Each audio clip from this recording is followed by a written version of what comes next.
Good afternoon and welcome to our live coverage of the NASA SpaceX Crew-9 mission as it returns to Earth. Dragon Freedom departed the International Space Station at 1:05 a.m. Eastern.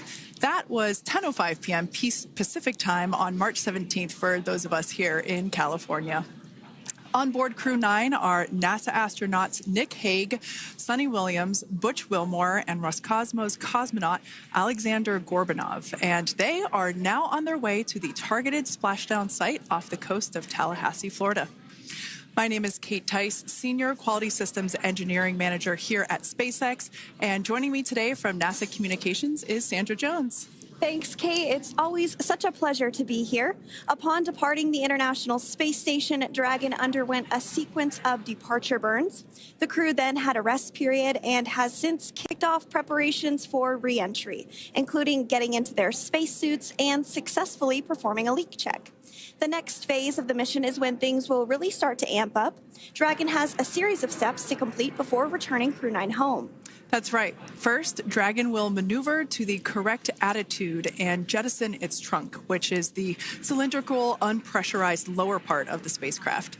The trunk is currently connected to the aft or bottom section of Dragon, where the heat shield is located. But in order to expose that heat shield and get the vehicle ready for atmospheric reentry, we're going to jettison that trunk. From there, the spacecraft will use its forward thrusters to perform a deorbit burn, which will put Dragon on a trajectory to return to Earth. This burn will last about 7.5 minutes once it starts.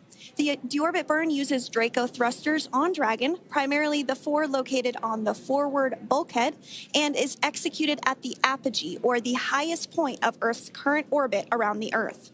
This deorbit burn will alter Dragon's path to ultimately line it up to re-enter Earth's atmosphere and splash down off the coast of Florida. Splashdown today is planned for 2:57 p.m. Pacific or 5:57 p.m. Eastern. The Crew-9 mission began a little differently than usual, since Butch Wilmore and Sunny Williams were already aboard the space station when Nick Hague and Alexander Gorbanov arrived in the Crew-9 spacecraft in September. Having arrived as the crew flight test crew for Starliner, Wilmore and Williams were fully incorporated into the space station's Expedition 72 team and began research and other work aboard the station along with the other crew members. Additionally, Williams commanded the orbiting laboratory for much of the expedition.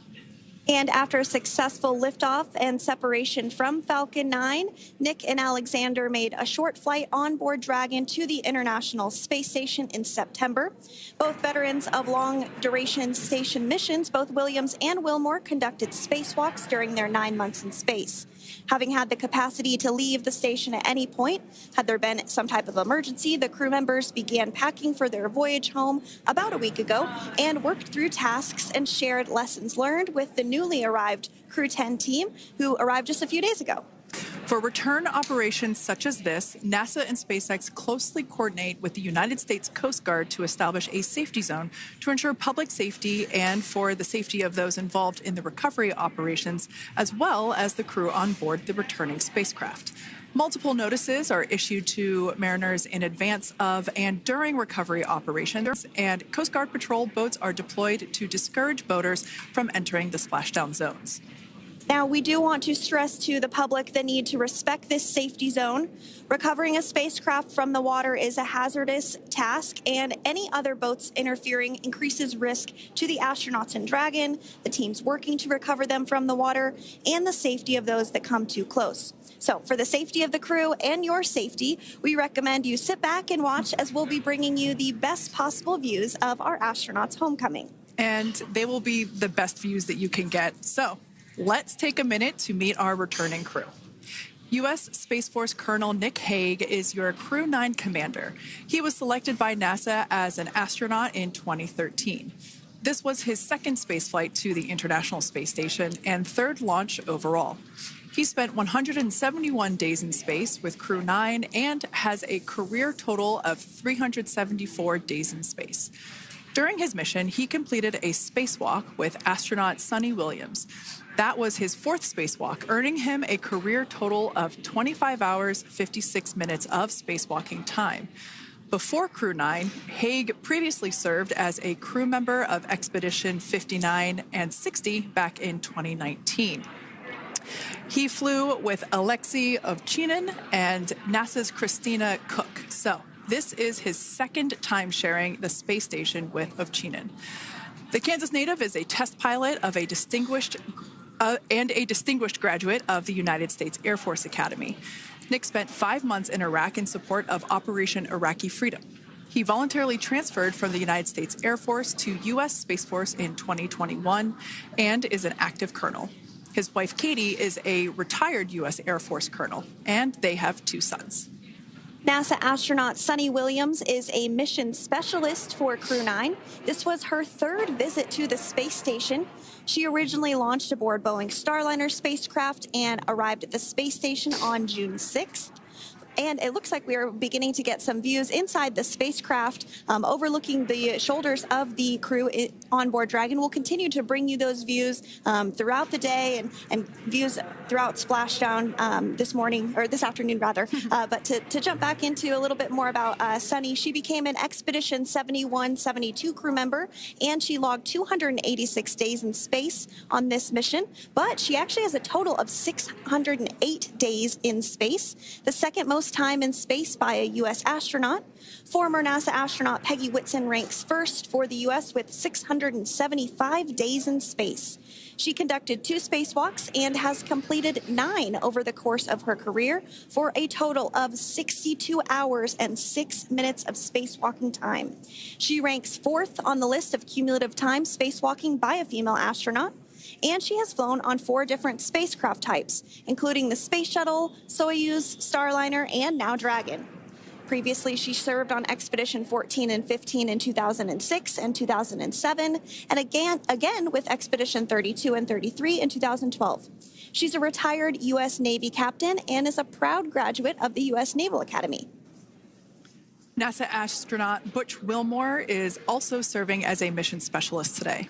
This is his 3rd spaceflight and, just like Suni, logged 286 days in space.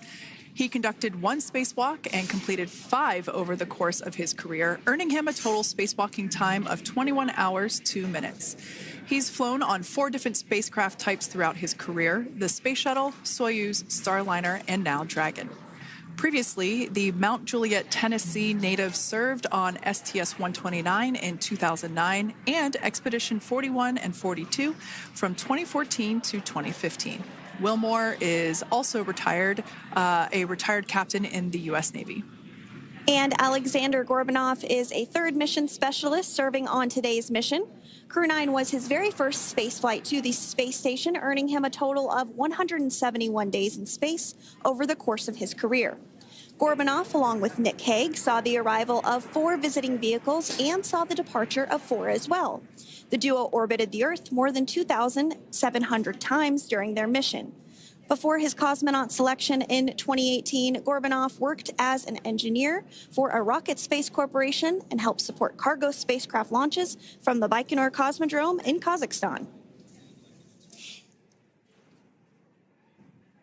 To prepare for upcoming events, Dragon is currently doing a couple of things autonomously. First, it's isolating the thermal control system fluid loops from the radiator. This system is what will help keep the internal temperature of Dragon very comfortable for Nick, Suni, Butch, and Alexander during the re-entry phase. Dragon is also initiating separation of the claw mechanism, which will terminate data, power, and fluid connections between the spacecraft and the trunk in preparation for that trunk separation that I mentioned earlier. Now, as we saw before, we are hoping to get more views inside of the Dragon capsule. We will bring those, of course. We want to see more of our 4 crew members. But now a bit more of the Dragon Freedom capsule. It has flown on several missions for NASA. It first launched April 27th, 2022. To the International Space Station on NASA's SpaceX Crew-4 mission. It was subsequently used for 2 private spaceflight missions to the space station for Axiom Space, Axiom Mission 2 in May 2023, and Axiom Mission 3 in January of 2024. And of course, Crew-9 launched last year, is September 28th. So, yeah, a little bit about the Dragon Freedom capsule. Here, a view that we have once again between the shoulders of Commander Nick Hague, who is on the left-hand side of your screen there, and Mission Specialist Alexander Gorbanov there on the right. That's right, Kate. And the next major milestone that we're looking ahead towards this afternoon is claw separation. We're targeting that claw separation at 2:05 p.m. Pacific time this afternoon, so less than 10 minutes from now. Continuing to get some views inside Dragon Freedom. To the far left there is NASA astronaut Butch Wilmore. And as you can see, the crew is suited up in their space suits. They are suited up in what we call dynamic phases of flight. So when they launch, when they dock, when they undock, when they return back for splashdown. We might hear some call outs on the loops about putting their visors down. That will happen just prior to deorbit burn. And you'll hear us pause when some of those communications happen. That's because we want to make sure that we are relaying the best information to you all, and so that you hear it as well. So if you do hear us pause, that is what we're doing. You also see they have their on there, and I know the gloves are pretty unique on the Dragon spacesuits, right? They're custom created? Yes, the spacesuit overall is custom fit for each astronaut. These gloves enable usage of the touchscreen panels that they have in front of them. We can't see it from this view, but that view we saw earlier between Alexander Gorbanov and Nick Hague, that is a touchscreen. It allows the crew to monitor everything that Dragon is doing, along with those tablets that they have there on their legs. So yeah, the spacesuit itself is intended to act as a mini spaceship, if you will, as once the visors are closed, it is able to maintain a pressure in the unlikely event of a depressurization event for Dragon. So there we can see those screens I was talking about. So there in the center, we've got the location tracker, as well as on the left-hand side, it's mapping out the operations that Dragon is executing. The crew has to remain well informed of all these things that Dragon is doing autonomously. That basically means that Dragon is flying itself. The crew has the ability to gain control of the capsule if necessary, but the capsule is essentially going to bring itself home. But of course, in order to be familiar with Freedom, SpaceX, deorbit sequence start in 5 minutes.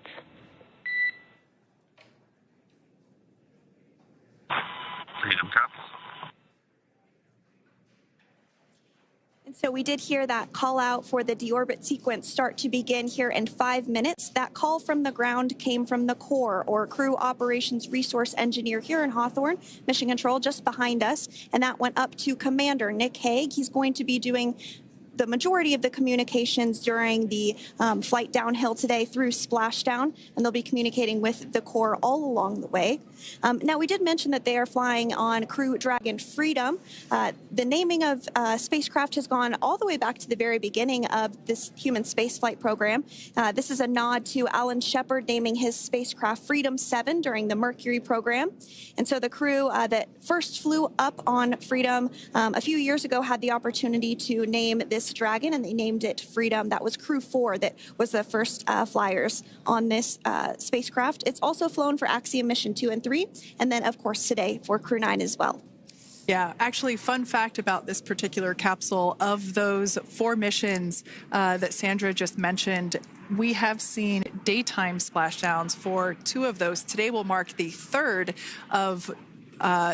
daytime splashdown. So there's something lucky about this particular capsule that gets daytime splashdowns. Nighttime is great because we can see even more clearly the capsule streaking through, but I personally love the daylight views because we really get even better views of the recovery team operations during that phase of the mission. Yes, absolutely. And if you follow along with our missions, you'll know that sometimes weather is a watch item when it comes to undocking and splashdown. We do splashdown in the water, so we want to ensure that parameters like wave heights and wind speeds and precipitation, lightning, all of that is looking good for the crew and the safety of those recovery personnel. And today the weather is just pristine. We got off of space station on the very first attempt. So I'm joking around and saying that it was because it was St. Patrick's Day and we got really lucky with the weather. I wouldn't disagree with that. Speaking of weather, we will be hearing from core probably around 2:20-ish. Typically, before we enter the period of loss of signal, or LOS, we will hear an entry briefing from the core, the Crew Operations Resource Engineer, and they will deliver important information like updated anticipated splashdown and loss of signal times to the crew, as well as the wave height and wind speed. So we'll be standing by to listen in on those. Like I said, that will happen shortly after. Typically after trunk separation. I can't quite remember if it's before or after deorbit burn. It must be before. But in any case, we'll be hearing all of that coming from core. In fact, that individual is seated there in the room on your screen. That is SpaceX Mission Control in Hawthorne, California. That room is located just over our shoulders. And that is where Dragon operators are standing by on console, monitoring the progress of Dragon as it continues its way home. It's been, at the point of splashdown, it'll be about 17 hours since Dragon undocked from the International Space Station. The team there in mission control, there are multiple teams, in fact, and they cycle through shifts to ensure that everybody gets the required rest and sleep periods, just like the astronauts on board. And that Crew Operations and Resource Engineer is seated there in the room, and that, like Sandra said, is the primary voice that we'll be hearing communicate from the SpaceX team to the crew on board. That's right. And so it looks like we're about 3 minutes or so from the claw separation portion of today's flight. The claw is a portion on the spacecraft that holds the trunk to Dragon.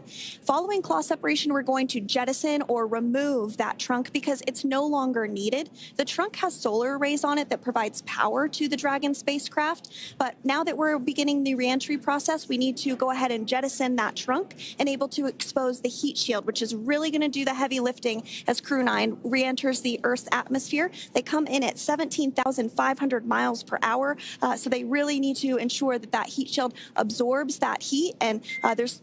Deorbit sequence start.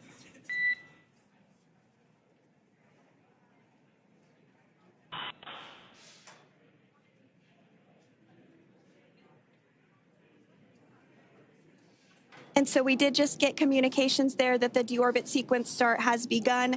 So here in just a couple minutes from now, we expect to hear information or a call back about the claw separation having begun. And again, that kicks off that trunk separation portion that I was discussing to remove that, expose the heat shield, and then eventually we'll have the deorbit burn. And we'll continue to walk you through all of these milestones as we approach them ahead of our splashdown at 2:57 p.m. Pacific time this afternoon, off the coast of Tallahassee, Florida. Yeah, we're very excited to bring the Crew-9 crew home. Sandra, we were talking about the trunk separation. That trunk is on a trajectory that will re-enter in the atmosphere and break up upon that re-entry. The heat shield itself is one of my favorite parts of the Dragon capsule. It is the workhorse of the re-entry phase. It will work to protect the Dragon capsule and the crew members on board during the re-entry phase as the temperatures outside of the capsule build up to, I believe, about 3,000 degrees Fahrenheit in excess of. And meanwhile, the interior of Dragon stays a very comfortable temperature. That heat shield does a lot of the work, and we'll see that plasma build up on the exterior of the capsule. As a result of the plasma that builds up, we will lose communications with the crew. This is known as loss of signal, or LOS. This is roughly a 10-minute period on average, even less than. I believe today it is probably about 6 or 7 minutes long. It kind of depends on the mission, and it happens for every Dragon capsule that re-enters the atmosphere. Due to that plasma buildup, we're not able to communicate or command the capsule, so we stand by while we wait to regain communication after we pass through that period of loss of signal and get what's known as AOS, or acquisition of signal. Continuing to stand by for claw separation, and then we'll look towards trunk separation. It'll be just about a minute or so after that. That happens pretty rapidly in succession. Some of our milestones will take a little bit longer throughout the day. For example, we will have a deorbit burn after that will take about 7.5 minutes and helps get Dragon set up in the right trajectory to splash down in the Gulf off the coast of Florida. So continuing to stand by for claw separation.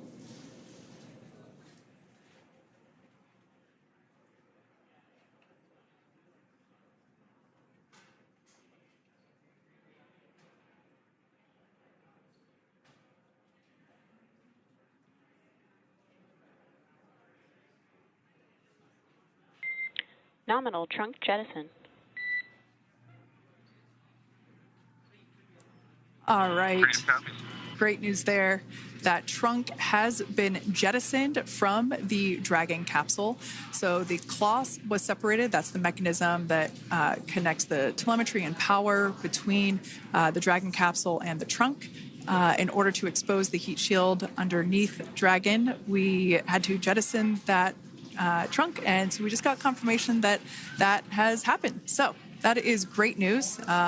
Basically means that telemetry is looking good and that the nitrox system is primed for cabin and suit cooling, and the heat shield, like I said, is now exposed and ready for atmospheric reentry. The trunk served its purpose by gathering energy from the sun through its solar cells and converting that to battery power. Since we separated the trunk, we can't generate any more new power, but we really don't need to since we're coming home and Dragon has enough battery power already stored. Now, up next, the final steps that Dragon will perform prior to reentry: the slew, or the maneuver to deorbit burn attitude, and then the deorbit burn itself. This deorbit burn is the last time that the forward Dracos, which are the 4 thrusters located on top of the spacecraft under the nose cone, it's the last time that they will ignite. The deorbit burn will place Dragon on a precise trajectory to return to the splashdown zone off the coast of Florida, off the coast of Tallahassee, Florida, and that will last about 7.5 minutes once it starts. And so deorbit burn is targeted for 2:11 p.m. Central Time, so about 2 minutes from now.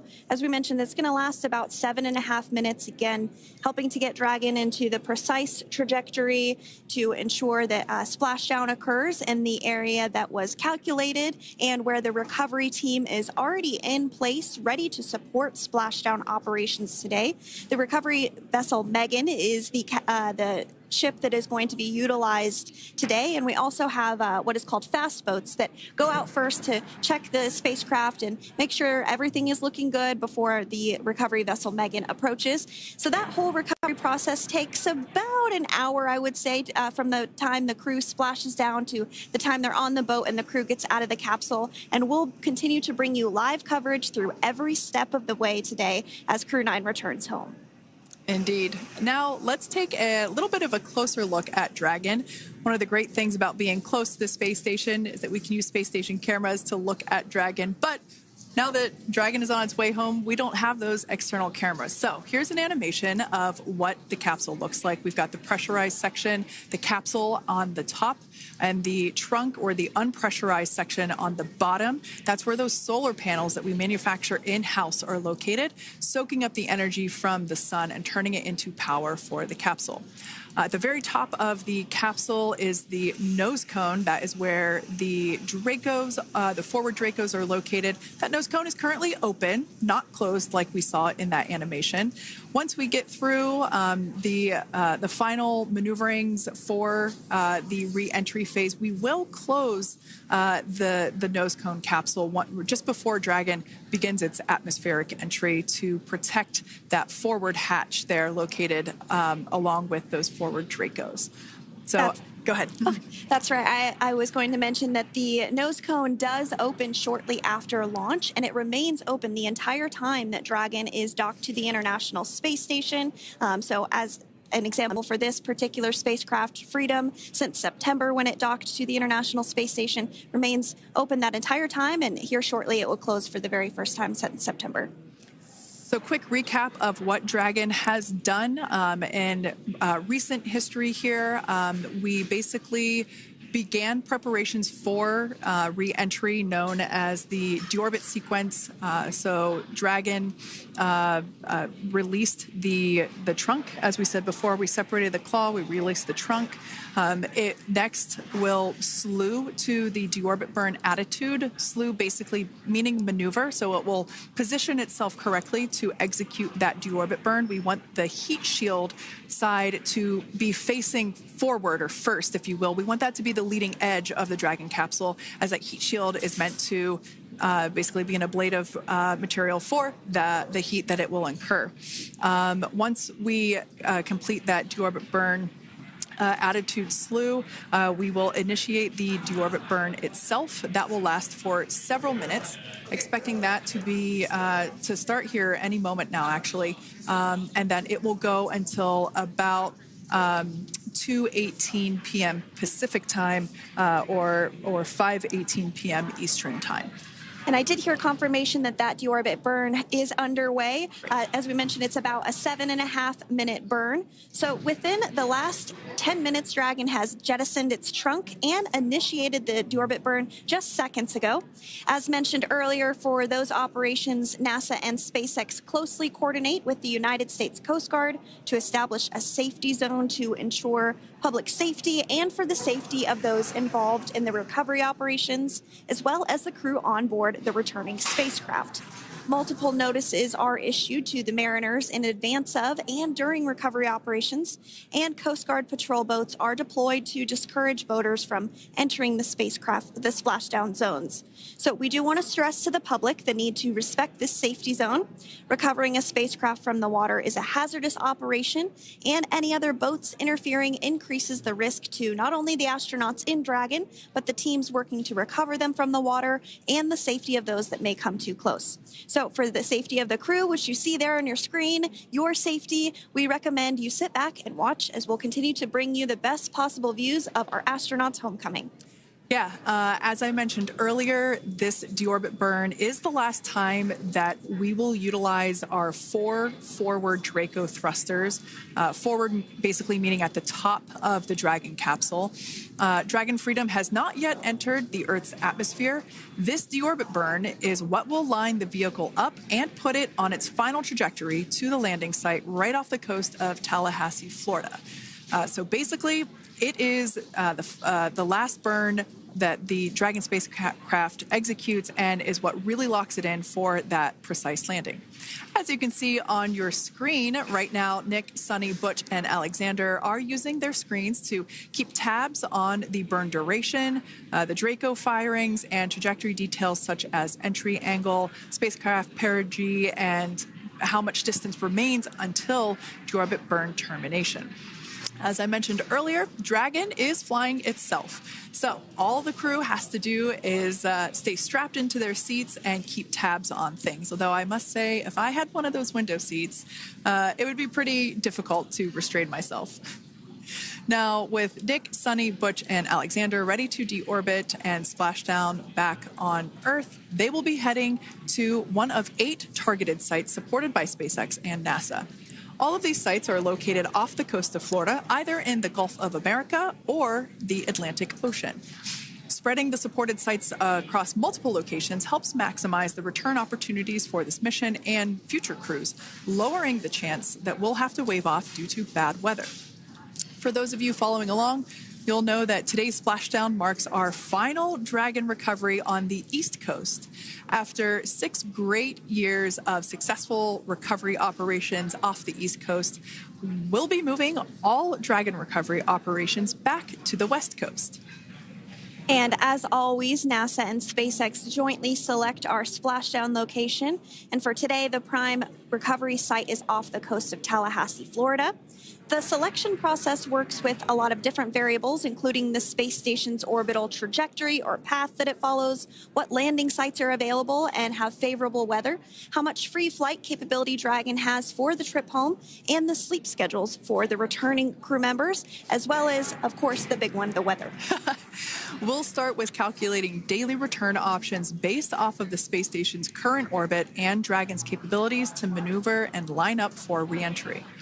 The time from undock to landing at the primary site can vary from less than 6 hours to more than 39. Getting home the quickest comes with some obvious benefits, but we always have to make sure the crew is properly rested for dynamic operations, preventing us from scheduling 20-plus hour days for them, of course. Trajectory and ballistic experts provide the daily opportunities that would line up Dragon with the 7 landing zones and split them into what we call ascending and descending opportunities.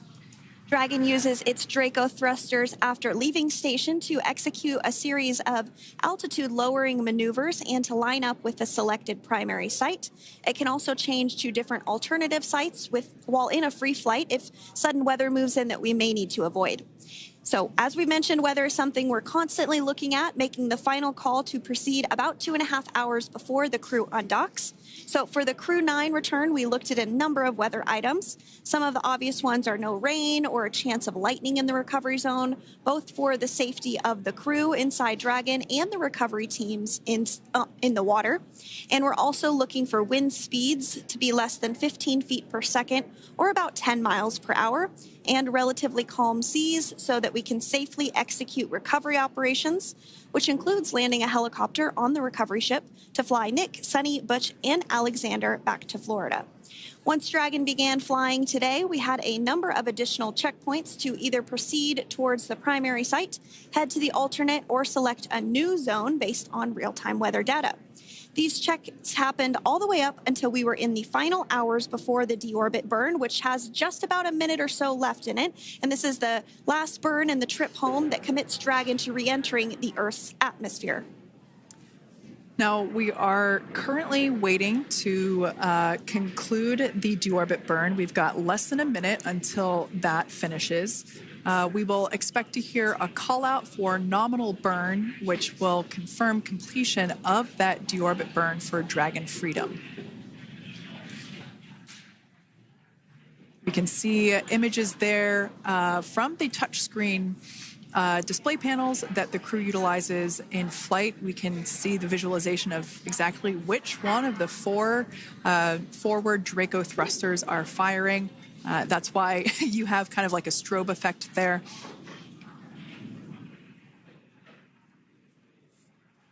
And if you're just joining us, you are looking at live views of the Dragon Freedom. On your left is Commander of Crew-9, Nick Hague. To his right is Roscosmos cosmonaut Alexander Grabenkin. And also in Gorbanov, that is Alexander Gorbanov. And then also in the capsule today is NASA astronauts Sunny Williams and Butch Wilmore.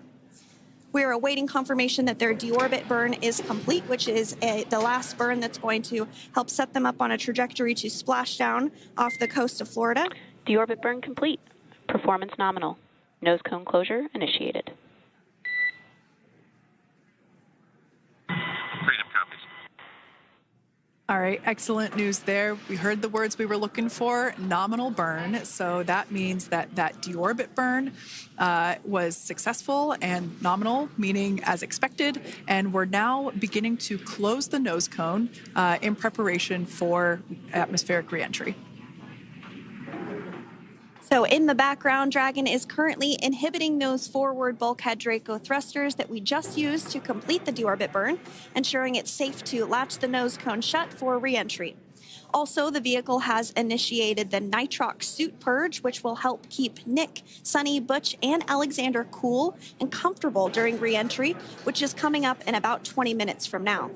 At this point, the nose cone is closing and protecting the forward hatch for re-entry, and the crew are using their screens to continue to monitor the locking of the nose cone, which is done by a set of hooks. And as we mentioned earlier, that nose cone has remained open since September, so this is the first time it's closing in a few months.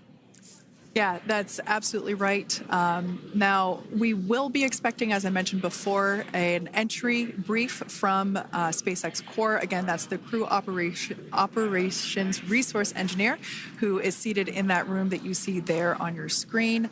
That entry brief will provide updated times for anticipated splashdown as well as the loss of signal or period of LOS.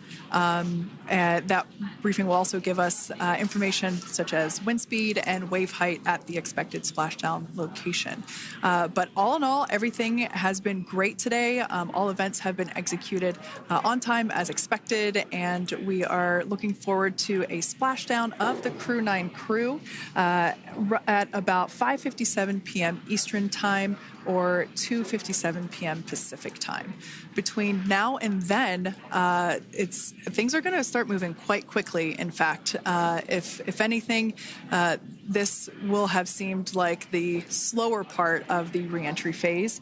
We're going to go through, like I said, that period of loss of signal, or LOS. That period is a few minutes long where we are unable to communicate or command the capsule due to the plasma that builds up on the exterior of the capsule. That period, like I said, lasts for a couple minutes. You will start to hear SpaceX core hail the Crew-9 crew a little bit earlier than expected, because we, in the past, have actually regained communications a couple minutes earlier than initially anticipated. So we'll go through that period of loss of signal, that entry period, that specifically when the Dragon spacecraft is re-entering through the atmosphere. Approximately at about 18,000 feet, when the capsule is traveling at 350 miles per hour, we will see our first views of parachutes for the day. It's one of my favorite moments of return sequences, is when we get to see the drogue parachutes. We'll see the drogues come out. Those drogues will help slow the vehicle down to about 119 miles per hour. And then that is when the main parachutes will come out from the Dragon spacecraft, and then ultimately end in splashdown. And we are hearing confirmation that the nose cone is closed and everything was nominal or as expected with that closure. So as we begin the second half of entry, Dragon is now beginning to inject cooled nitrox into the air being delivered to the spacesuits worn by Nick, Sunny, Butch, and Alexander. Again, this is what will allow the crew to remain comfortable while external temperatures reach 3,500 degrees Fahrenheit as they re-enter the Earth's atmosphere. So the heat shield is pointing forward, leading Dragon to the landing site. Yeah. Now, speaking of the heat shield, Dragon's primary heat shield is comprised of PICA 3.0, which stands for Phenolic Impregnated Carbon Ablator. The first-gen PICA was initially developed by NASA for studying and sampling comets within our solar system. SpaceX partnered with NASA to develop PICA-X, which was the second-generation product used on all Dragon 1 cargo resupply service missions that resupplied the International Space Station on 20 missions.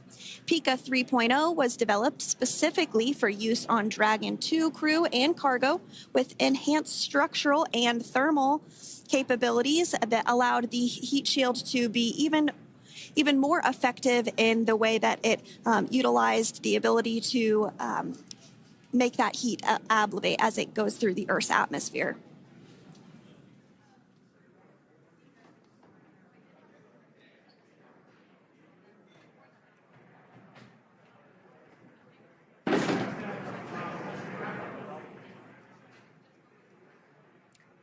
The remainder of Dragon is composed primarily of a SpaceX proprietary ablative material. It's another class of thermal protection which is lighter weight versus PICA and protects the underlying composite structure during reentry to ensure the structural capabilities are maintained. While Dragon will experience temperatures well over 3,000 degrees during peak reentry conditions, the characteristics of the thermal protection system, coupled with the environmental control and life support system in the pressurized interior, will ensure that Nick, Sunny, Butch, and Alexander stay cool and comfortable during all phases of reentry through splashdown. Now, if you've just recently joined us, we hope to regain views of our crew members inside Dragon Freedom. But we don't have those available at the moment due to ground station coverage. So we will bring those back to you as soon as we can. Now, after Dragon Freedom has re-entered the Earth's atmosphere, a series of parachutes will deploy to slow the crew's descent. First will be the 2 drogue parachutes, followed by the 4 main parachutes, and those will guide Dragon to its first contact with Earth since it launched back in September. Dragon will automatically deploy these parachutes when different pressure and positioning sensors on the spacecraft detect that they're at the right speed and altitude. Vehicle velocity at drogue deploy is approximately 350 miles per hour, and they deploy at about 18,000 feet. Now, when the vehicle velocity at main deploy is approximately 119 miles per hour, and they deploy at about 6,500 feet. When Dragon splashes down in the water, the vehicle velocity will be about 16 miles per hour, so you can really see how those parachutes help to slow down the crew inside the capsule. The highest G-load the crew is expected to experience today is about 3 to 5 Gs. Yeah, when you think about really fun roller coasters, they're about in that range. So I'm sure that our crew on board will be well equipped to experience those Gs. It's nothing for them. They go through much more intense training. And so we are continuing to make our way through a number of milestones today. We did have trunk separation. Freedom, SpaceX. Nose cone is secure for entry. Freedom copies.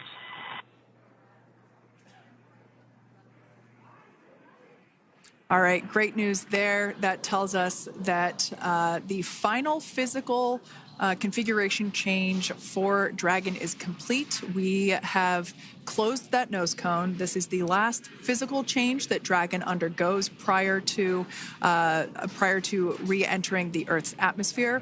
It's important that that nose cone is completely closed because underneath it is not only where the 4 forward Draco thrusters are located, but it's also because that is where the forward hatch is located. That is the hatch that is utilized for the crew to ingress and egress from the station while it is docked on board. And since our capsules are flight proven and we reuse them on future space flights, we want to make sure that all of the integrity of that hardware remains intact. So that nose cone is successfully closed, and we're going to start moving pretty quickly here. As I mentioned before, we'll go through loss of signal. We'll get that signal back several minutes later, and then we'll see the parachute action. Yep, and then that's all ahead of Splashdown off the coast of Florida. We're targeting Tallahassee as our splashdown zone today at 2:57 p.m. Pacific time this afternoon. Now, you did mention the call to the crew. They'll do some additional calculations following that burn and potentially let us know if that splashdown time has changed at all. But right now, we are continuing to target 2:57 p.m. And you can see there on your screen a path of where Dragon will be re-entering today. So if you are in the southern tip of Mexico, you might have the opportunity to see Dragon. Because it's a daytime splashdown, you probably won't have too great of views, but potentially you'll have the opportunity to get a glimpse of it there. Once again, Dragon operators, they're monitoring the progress of Dragon through this re-entry phase. That is SpaceX Mission Control, located here in Hawthorne, California. That is also where the crew operations and resource engineer is seated. That person is the voice that we have heard multiple times and will continue to hear as the primary point of contact to the crew on board Dragon Freedom. We will also hear the voice of Commander Nick Hague. Basically, after we hear the Corps communicate something, we will hear Nick Hague indicate that they copy, that they heard the message well, some sort of recognition that the message was received. And if you joined us yesterday for our coverage during the undocking, we were communicating through something that's called a big loop. We do that when we're in integrated operations with the International Freedom, SpaceX, for entry sequence. Report when ready to copy. Ready to copy. All right, I've got some updated times for you. Our comm blackout start time is 2144. Our comm blackout end time is 2151, and our splashdown time is the same per your displays, 2157.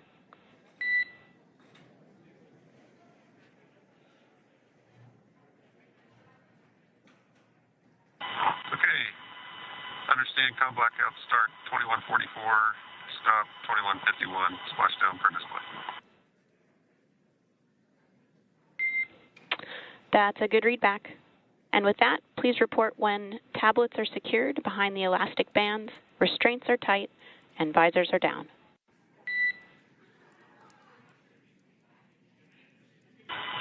And copy, Wilco.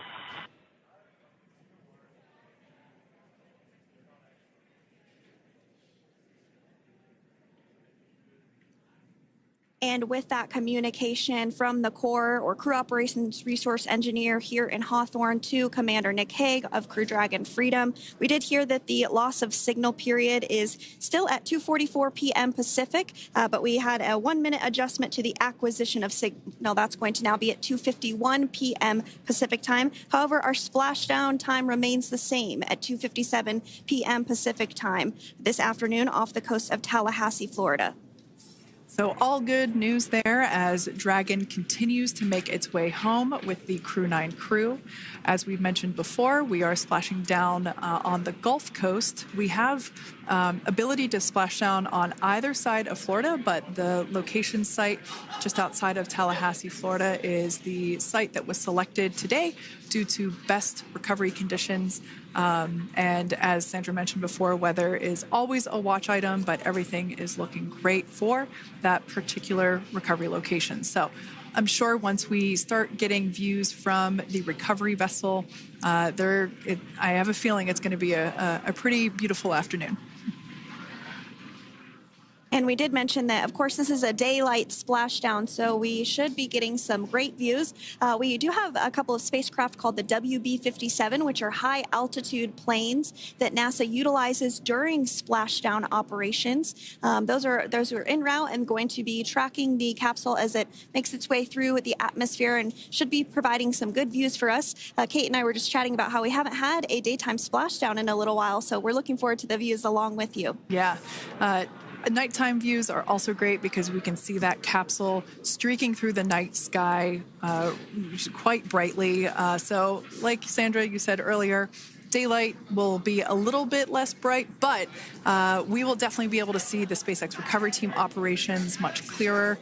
I could also imagine it's probably a little bit easier for the team themselves to do their work in daytime than at nighttime. We'll see them rush in really quickly with a couple of fast boats as they begin the initial safety checks and sweeps of the Dragon capsule, while also retrieving the parachutes from the surface of the ocean. The recovery vessel, the main recovery vessel, will continue to make its way closer to the Dragon capsule. It is stationed a couple miles away from the actual recovery location, the splashdown location, for obvious safety purposes. So it takes a little while for that vessel to make its way over, but once it's closer, we'll have even better views of those recovery operations. And you may be wondering why sometimes we splash down in the daytime versus the nighttime.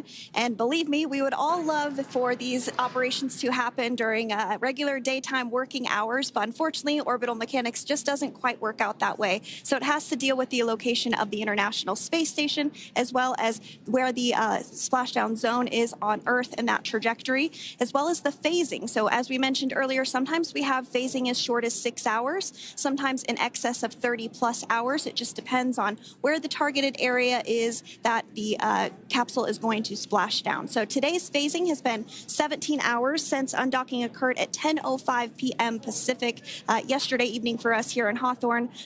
Early wee hours for folks on the East Coast and other areas of the United States. Yeah, but regardless of whether it's daytime or nighttime, the SpaceX recovery team has trained and practiced and rehearsed for it all. So regardless of daylight, they are really efficient with those operations. And but like you said, Sandra, it has been a minute since we have seen a daytime splashdown on a NASA SpaceX crew mission. The last daytime recovery was on Crew-4, which was the debut flight for the capsule flying today, the spacecraft known as Dragon Freedom. And so, yeah, kind of a fun fact there in terms of the timing of that daylight splashdowns. Once again, standing by for more communication with the crew. The next event that we have coming up is the start of that period known as loss of signal.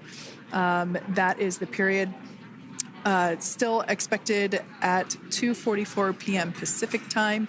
This lasts for several minutes while the capsule is making its way through the Earth's atmosphere. The heat shield located at the bottom of the capsule, really doing all the work at that point in time in terms of using the atmosphere to slow the capsule down from its orbital speeds of 17,500 miles per hour. Our tablets are secure, restraints are tightened, visors down. We are configured for entry. Freedom, I copied. Tablets are secured, restraints are tight, and visors down.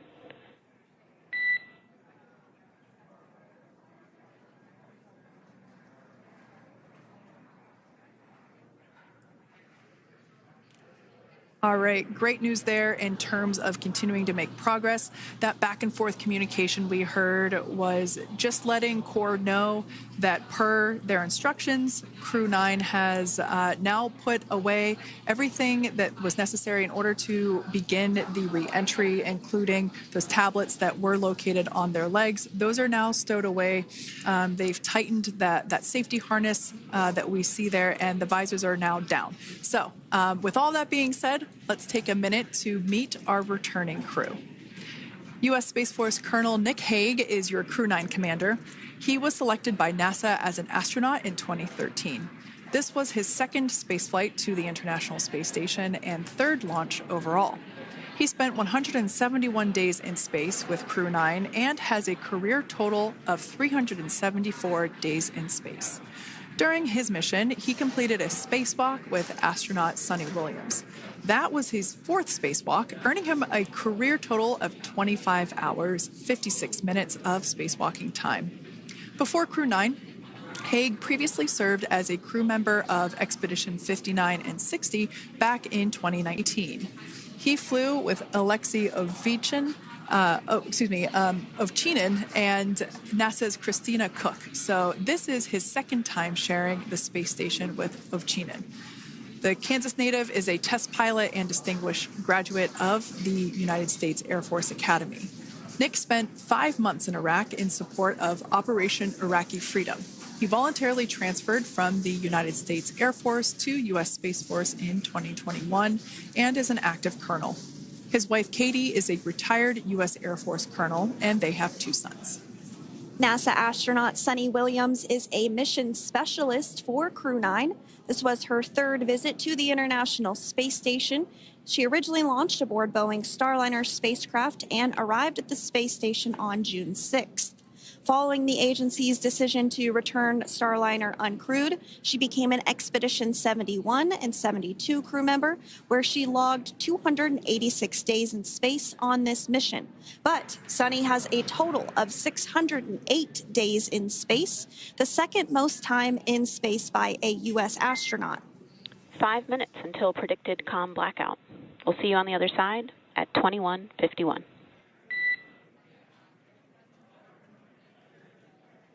21:51. Talk to you soon. And with that call out from the crew operations resource engineer to Commander Nick Hague, letting them know that everything is looking good ahead of the loss of signal period. We will see the crew on the other side of the loss of signal period at 2:51 p.m. Pacific time this afternoon. Continuing on about Suni Williams, who has a total of 608 days in space, the second most time in space by a U.S. astronaut. Former NASA astronaut Peggy Whitson actually ranks first for the U.S. with 675 days in space. Suni conducted 2 spacewalks and has completed 9 over the course of her career for a total of 62 hours, 6 minutes of spacewalking time. She ranks 4th on the list of cumulative time spacewalking by a female astronaut, and she has flown on 4 different spacecraft types, including the Space Shuttle, Soyuz, Starliner, and now Dragon. Previously, she served on Expedition 14 and 15 in 2006 and 2007, and again with Expedition 32 and 33 in 2012. She's a retired U.S. Navy captain and is a proud graduate of the U.S. Naval Academy and was the first astronaut to run a marathon in space. Pretty awesome stuff. Now, NASA astronaut Butch Wilmore is also serving as a mission specialist today. This is his 3rd spaceflight and, just like Sunny, logged 286 days in space. He conducted 1 spacewalk and completed 5 over the course of his career, earning him a total spacewalking time of 21 hours and 2 minutes. He's flown on 4 different spacecraft types throughout his career: the Space Shuttle, Soyuz, Starliner, and now Dragon. Previously, the Mount Juliet, Tennessee native served on STS-129 in 2009 and Expedition 41 and 42 from 2014 to 2015. Wilmore is also a retired captain in the U.S. Navy. Next up is Alexander Gorbanov, who is the 3rd mission specialist serving on today's mission.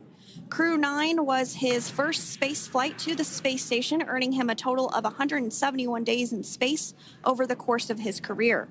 Gorbanov, along with Nick Hague, saw the arrival of 4 visiting vehicles and saw the departure of 4 as well.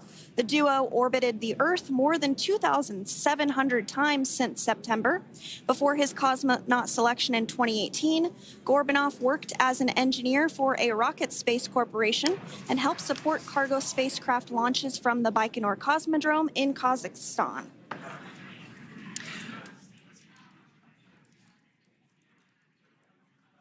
So if you are just joining us, we are continuing to bring you live coverage of Crew-9's return to Earth following their mission aboard the International Space Station, where they completed science and research investigations. We are targeting splashdown off the coast of Florida at 2:57 p.m. Pacific time. The next major milestone that we'll look ahead towards is what we call loss of signal, or LOS, when we won't have communications with the crew because they will be re-entering the Earth's atmosphere.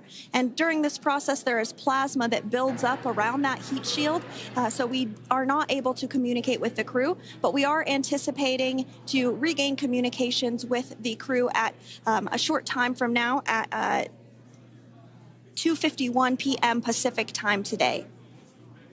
As we said before, everything continues to look good for the return of the Crew-9 team. We are about to go into that period of loss of signal.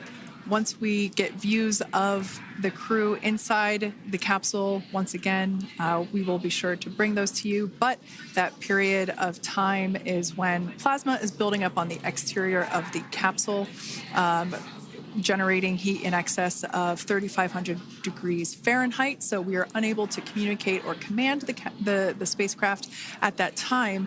And that includes, unfortunately, video feeds as well. So as soon as we get the views back inside Dragon, we will bring those to you. But until then, we are going to stand by and continue to monitor the progress of Dragon.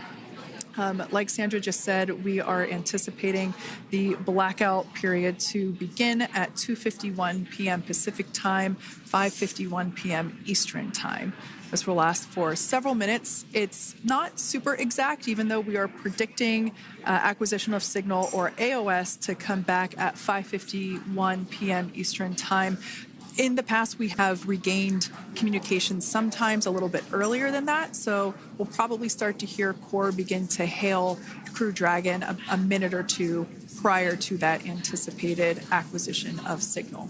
But right now, Nick, Sunny, Butch, and Alexander are seated in their seats inside Dragon Freedom. Their visors are down, and they have put away or stored the tablets they had located on their upper leg to monitor Dragon's progress. Now they will be utilizing the touchscreen displays where the current operation and future operations will be displayed as they are able to monitor Dragon's progress continually. As I said before, Dragon is autonomous, meaning it is flying itself. So the crew stands by and monitors, and those touchscreen displays are what will be allowing them to do so and prepare for events such as parachute deploy. And while on board the International Space Station, Nick, Sunny, Butch, and Alexander contributed to over 900 hours of science and research investigations, which is really the key purpose of the International Space Station. Now, the International Space Station is celebrating a major milestone this year where they will be celebrating 25 years of continuous human presence in November. So if you're younger than 25 years, you've never known a day where there hasn't been a human living and working aboard the International Space Station, contributing to key science and research investigations that impact our lives here on Earth. There's research being done on Parkinson's, on osteoporosis, on cancer research, and a variety of other studies. Additionally, the microgravity laboratory provides a jumping off point for us as we venture back to the moon and onto Mars through longer duration space flights. One such example that the crew worked on during this mission was an alternative exercise device. In microgravity, the crew has to exercise for about 2 hours a day because they're not having the effects of gravity on their body. So to prevent bone and muscle loss, we counteract that with 2 hours of exercise per day. On board the International Space Station, they have 3 ways in which they can exercise. They have a bike, they have a treadmill, and they have a similar to a weightlifting machine that counteracts the microgravity environment. But a particular experiment that this crew tested out was a combination of all 3 of those in one smaller device. And this is really critical as we continue on to the moon, Mars, and beyond, because space is really important in spacecraft. So if we have something smaller that the crew might be able to utilize, that can potentially help us venture out even further into the solar system. So science is really the name of the game when it comes to the International Space Station. Some of the other science highlights that took place during this increment that are particularly interesting to me was we had the first wooden satellite that was deployed. This is a study to see if other materials might be more resourceful or renewable in space. So I'm really excited to see the results of that one as well. Additionally, we had a couple of spacewalks that took place to not only provide maintenance to the International Space Station, but also where we swabbed the outside of the space station near vents to see if any microbes that we all have microbes on us, to see if any of those could survive in the harsh environment of space, which again is very important for us to know and understand as we continue to the moon, Mars, and beyond. Very exciting stuff. Now, at this point, we have now entered the communications blackout period for the Dragon spacecraft. This lasts approximately 7 minutes due to plasma formation around the spacecraft itself. During this time, no vehicle telemetry is received by mission control or the recovery team, and no external commanding of the vehicle or voice communication is possible. But as a reminder, Dragon is designed to fly itself. During re-entry, the vehicle will be slowing down from orbital velocity, which is approximately 17,500 miles per hour. The top temperature that Dragon will experience upon re-entry is 3,500 degrees Fahrenheit. This blackout period, as I said before, we expect it to last about 7 minutes today, concluding at 5:51 p.m. Eastern Time or 2:51 p.m. Pacific Time. We right there have our first view of Dragon Freedom coming home to Earth. And that view is from the WB-57, which is one of NASA's high-altitude planes that is tracking. Now, because of the way that this camera is configured, it does look like it is dark, but it is indeed daytime, and you're beginning to see that plasma trail as Dragon re-enters the Earth's atmosphere. All of that is expected. We are anticipating an acquisition of signal around 2:51 p.m. Pacific Time, so just minutes from now, and you may hear the core begin to hail out or call Dragon for communications and see if we can potentially get communications with them a little bit earlier. Following this, we'll have two events in rapid succession. We'll have the drogue parachutes deploy at 2:53 p.m. Pacific, followed by the mains just 1 minute later at 2:54 p.m. Pacific time, ahead of a splashdown at 2:57 p.m. Pacific time off the coast of Tallahassee, Florida.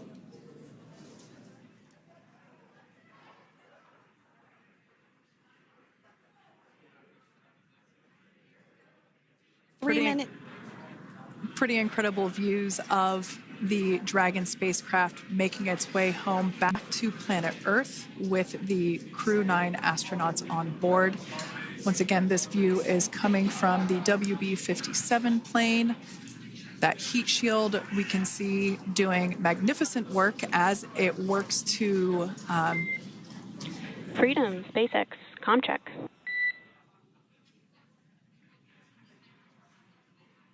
All right, we're going to start hearing the SpaceX Crew Operations Resource Engineer. SpaceX Freedom is with you. 4.16. Enjoying the ride. Copy that, Freedom. Great news there from Commander Nick Hague reporting back. We see a healthy flight computer. Expect automated chute deployment. Freedom copies. Like we said before, things moving very quickly as Dragon Freedom makes its way home. Next event coming up will be deployment of the drogue parachutes. This occurs around 18,000 feet. GPS has converged. Expect nominal altitude for drogue chute deployment.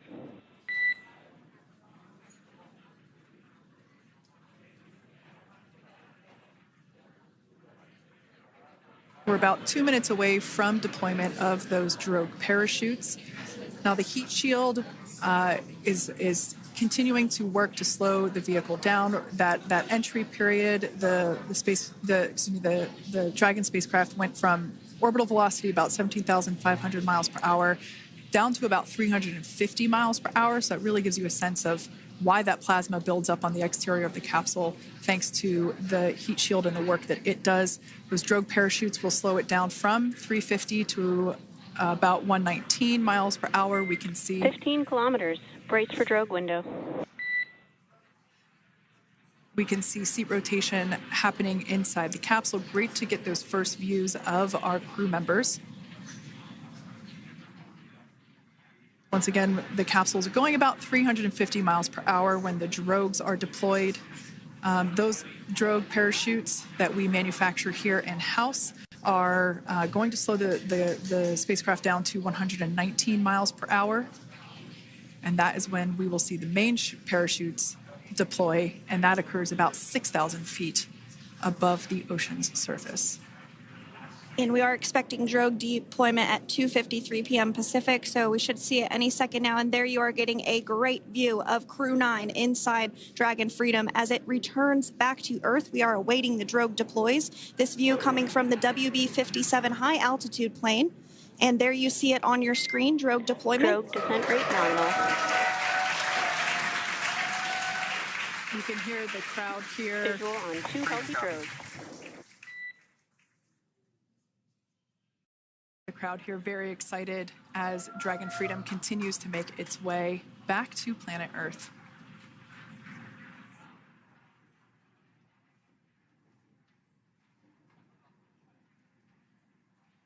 Next up, we'll stand by for the main deployment of the parachutes. The mains are quite a bit larger. You'll be able to notice the difference on your screen once they deploy, and they continue to ensure that the Dragon spacecraft slows down even further.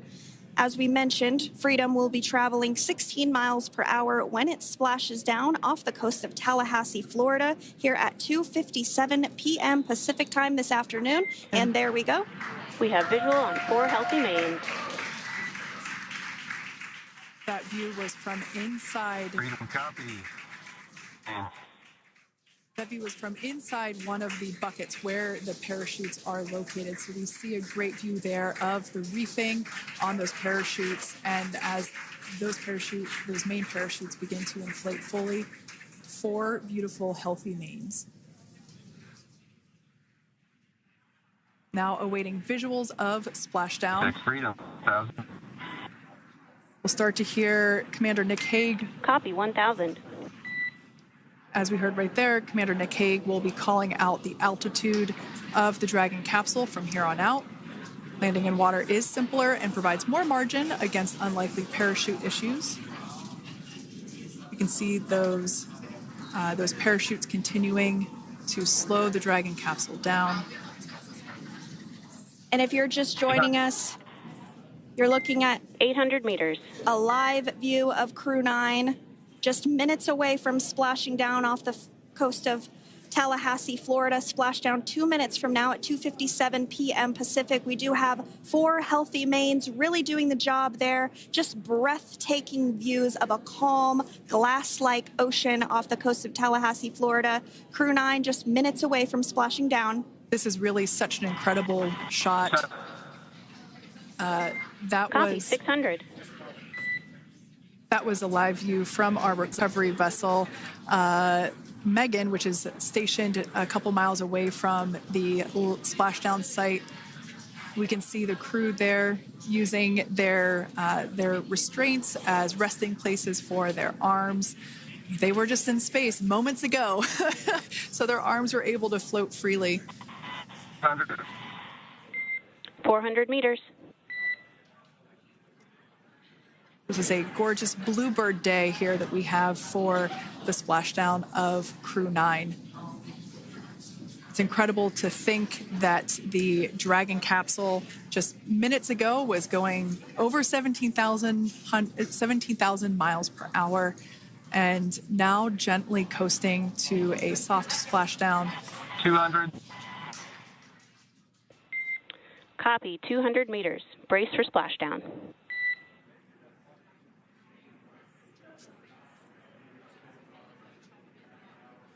As you can see there on your screen, continuing to monitor progress of the Dragon spacecraft.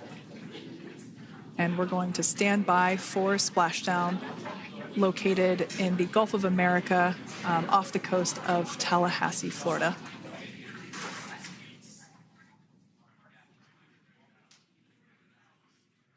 And splashdown. Crew-9 back on Earth.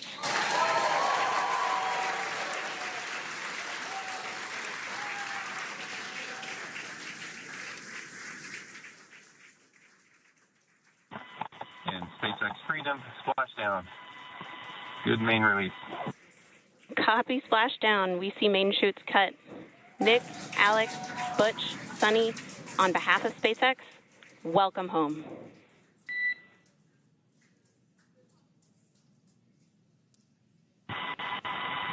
It is an amazing, what a ride. I see a capsule full of grins ear to ear.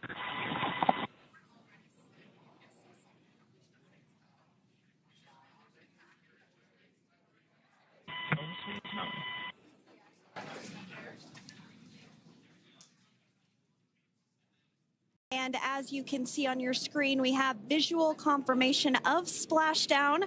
Dragon Freedom has returned home, and NASA astronauts. System safety verifications are in progress. We'll report back when recovery personnel are en route.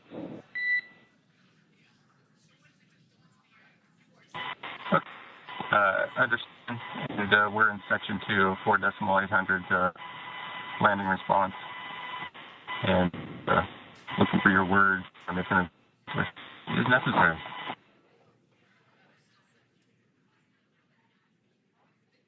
In the distance, we can see the recovery vessel making its way. Copy, you're in section 2 for the environmental assessment in 4.800. That is not necessary today. Understand. Raise and visor. So we will continue to have communications between the Corps and Nick Hague, the commander of Crew Dragon Freedom, which just splashed down 2 minutes ago off the coast of Tallahassee, Florida. Dragon Freedom has returned home with NASA astronauts Nick Hague, Sunny Williams, Butch Wilmore, and Roscosmos cosmonaut Alexander Gorbanov. They're back on Earth after approximately 17 hours of a return journey from space. The SpaceX recovery ship and team have been waiting for Dragon's splashdown, and they will now make their way to the splashdown location. The teams have been ready and waiting about 3 nautical miles away, so it's going to take them about 30 minutes or so to make their way and to SpaceX Freedom. Pretty sure we're in stable 1. Copy, stable 1. We see the same. It's going to take about 30 minutes for the recovery team to make their way over to Nick, Sunny, Butch, and Alexander, who are still seated and secured inside that Dragon spacecraft there on your screen. Incredible views there of that thermal protection system, or TPS. That Dragon capsule was pristine, white color before it departed the station, and we can see how the reentry phase, the thermal protection system did its job. Now, if you're wondering what that hole, that like bucket area is, that is underneath the side hatch. That is where the main parachutes were stored. So when we saw the Dragon capsule docked at station, it looked very different. The panel that protects and covers the main parachutes, that was still intact, as well as the panels that enclose where the drogue parachutes are located. We can see those fast boats. SpaceX is go for recovery personnel to approach. Expect personnel alongside in the next few minutes. Freedom copies. We can see those fast boats. We weren't kidding when we said they were fast. While it does take about 30 minutes for the main recovery vessel to make its way over to the capsule, these fast boats will be doing a couple of things simultaneously. A couple of them are going to be working to retrieve the parachutes that you see in the background there of this drone shot. Those parachutes will be retrieved from the ocean surface. We want to make sure we are able to pull those out. The recovery vessel there closest to the spacecraft is going to be performing some safety checks. We can see there they're using an instrument that is basically working to detect if there are any hypergolic vapors or fumes that are still residing in and or around the Draco thruster nozzles or outlets. The hypergolic fuel, which is necessary for on-orbit burns to maneuver the spacecraft.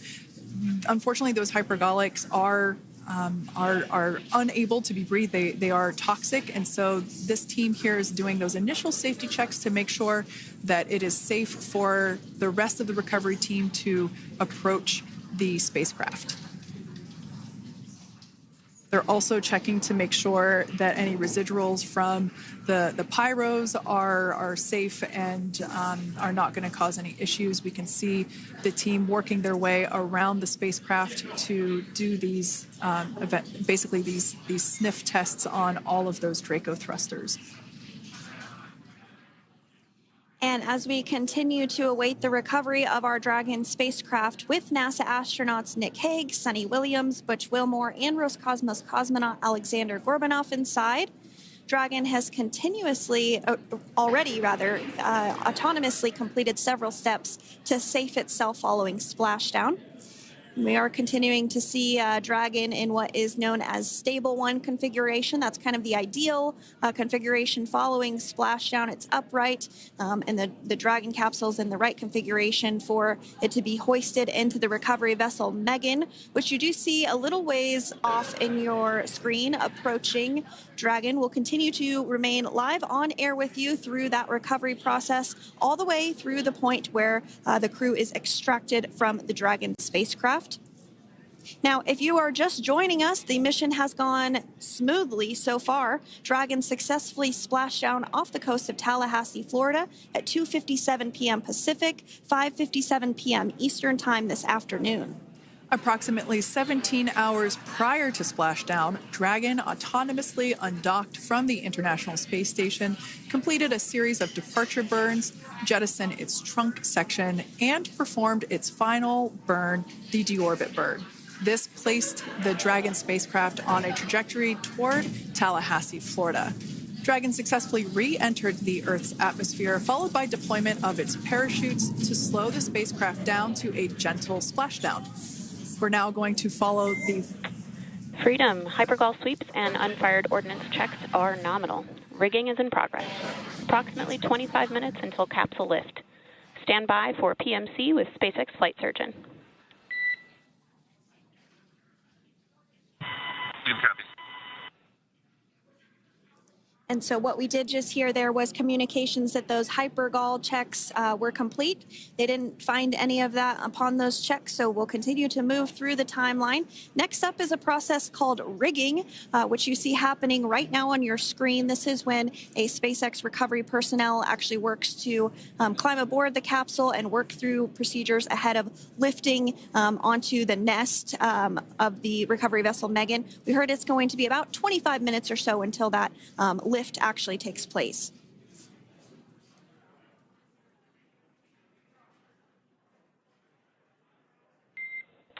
Okay, Freedom, the next call will be from the SpaceX flight surgeon on Dragon to Ground Private. Understand. Thank you. Callouts there indicating that the crew will have the opportunity to do a quick check-in with the SpaceX flight surgeon. This is standard procedure for every Dragon spacecraft when it returns to Earth.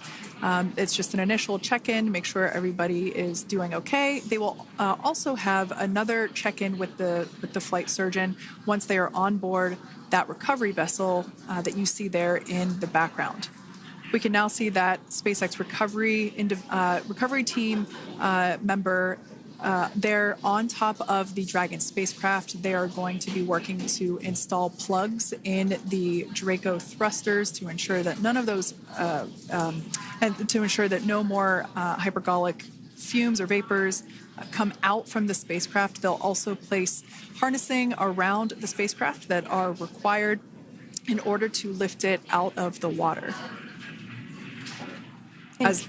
Go ahead, Sandra. Continuing to get some views of the recovery personnel, both the main recovery vessel Megan, as well as some of those fast boats that we've discussed previously. It looks like just a beautiful day there out off the coast of Tallahassee, Florida. Weather was pristine. We were able to get undocked from the International Space Station as expected at 10:05 p.m.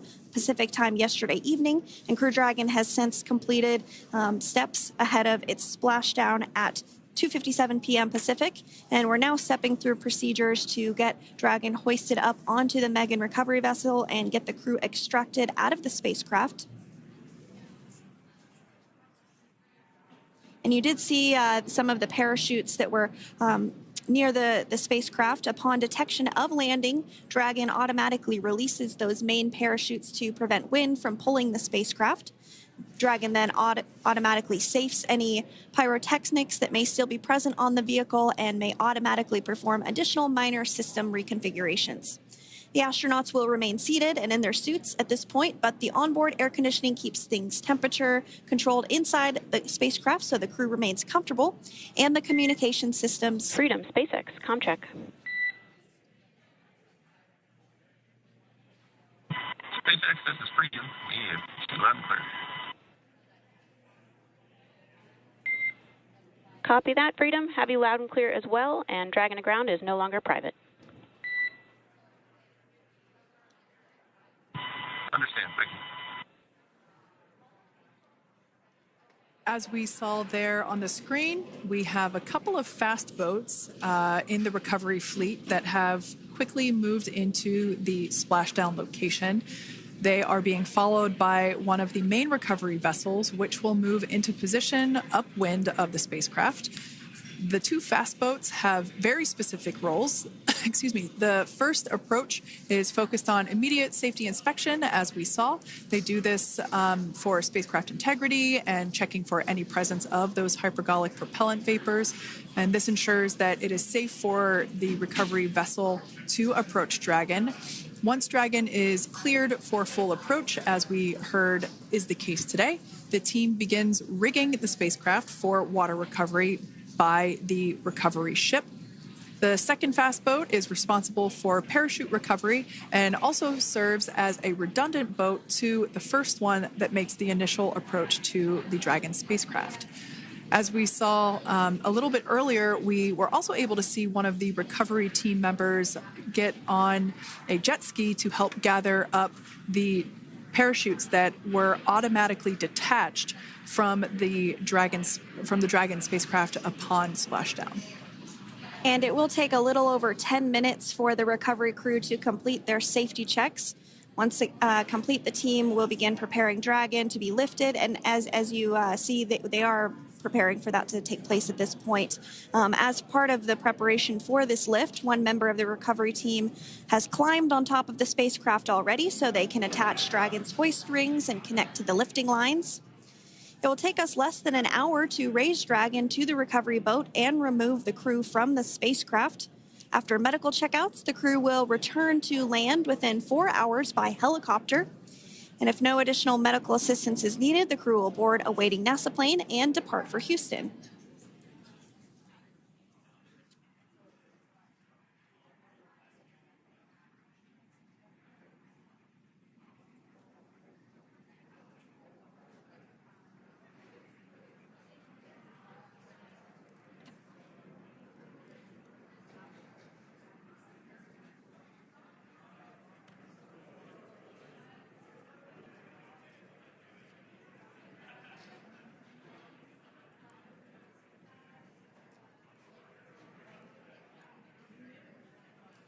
And as we continue to await Dragon to be hoisted up onto the ship, we have a very special treat. NASA Public Affairs Officer Jaden Jennings, who is actually on the recovery vessel and had a bird's eye view of the splashdown today. Jaden, how are you? How was the view from the recovery vessel? Hi, Sandra. How do you hear me? I've got you loud and clear, Jaden. It's so great to hear you. Awesome. So Splashdown, Sandra, was nothing short of be advised. spectacular. We are transitioning the forward link. Comm will be unavailable for approximately 5 minutes. Freedom Compass.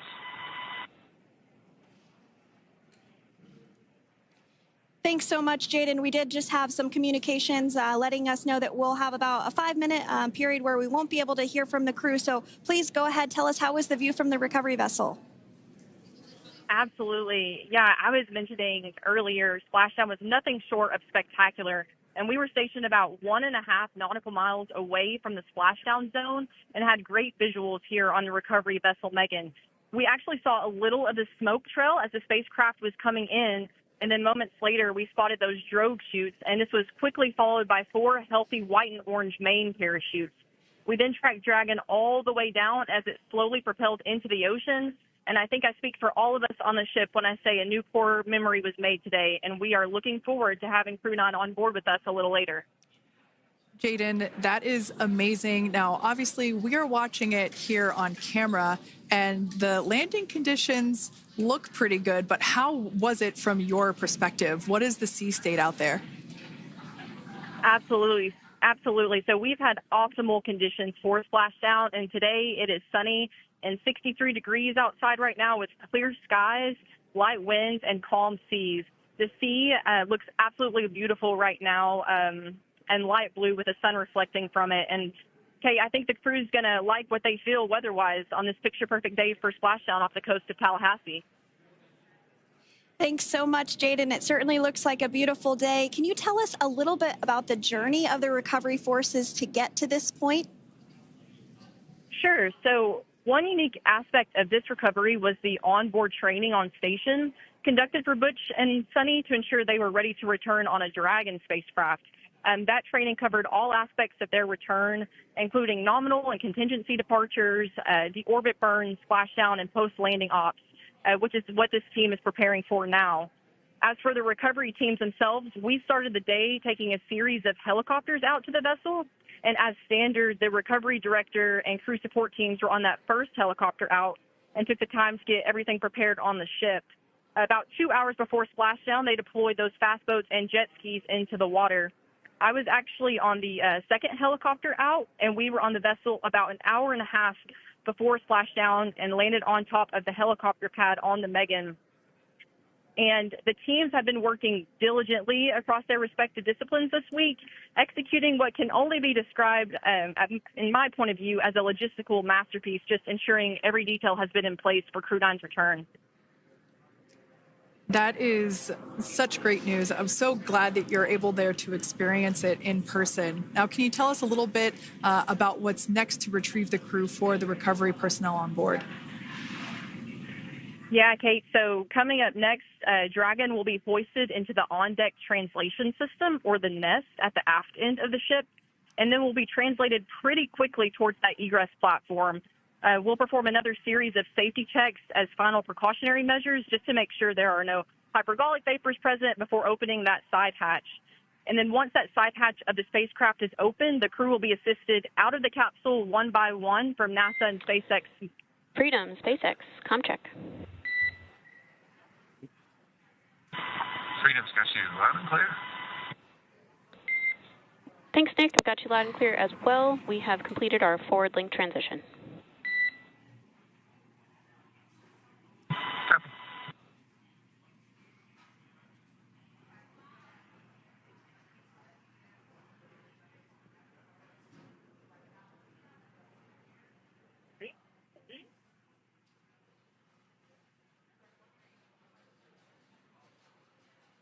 And Jaden, if you did just want to go ahead and let us know what is next to retrieve the crew, we are continuing to get some great views on our screen, but I know you have an even better view yourself.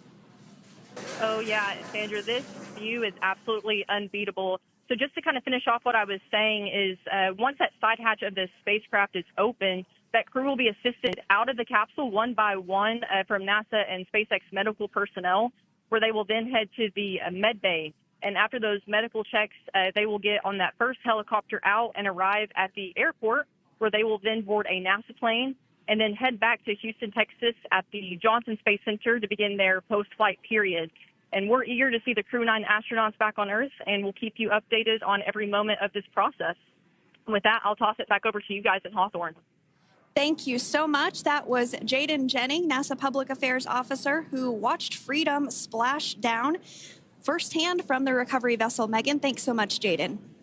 So we are continuing to get these great views on our screen here of Freedom. As we mentioned, it splashed down at 2:57 p.m. Pacific time off the coast of Tallahassee, Florida. The recovery personnel are continuing to step through procedures to hoist Dragon onto the recovery vessel Megan there, which is now coming into view. You can see just how close Megan is at this point, and that's that helicopter pad that Jaden was just discussing, where the crew will fly off of onto the coast of Florida, and then eventually they'll fly back to Houston.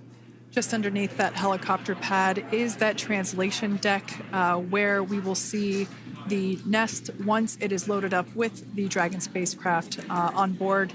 The nest will be translated to the forward end of the recovery vessel, and that is where our Crew-9 team members will egress from the Dragon spacecraft. Now, here on your screen, we can see dolphins, actually, who want to come and play with Dragon.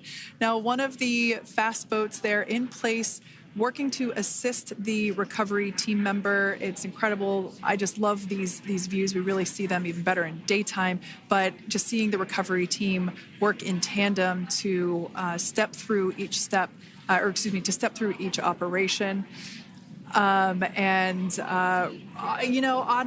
they're getting quick assists from the honorary part of the recovery team, those dolphins in the water there. Now, the recovery team member that is crawling around the Dragon spacecraft. Earlier, we saw a view where it was like a spider monkey pose. We can see that individual now standing in the bucket where the main parachutes were stored while Dragon was on orbit. Obviously, those main parachutes were utilized for splashdown today.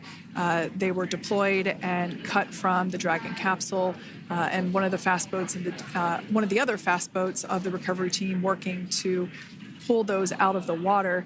Now, the recovery team member that is there working on top of the Dragon capsule. Earlier, we saw that person performing safety checks. Now we can see some harnessing being placed around the capsule. This harnessing is what will be used to lift the Dragon capsule out of the water and onto the recovery vessel.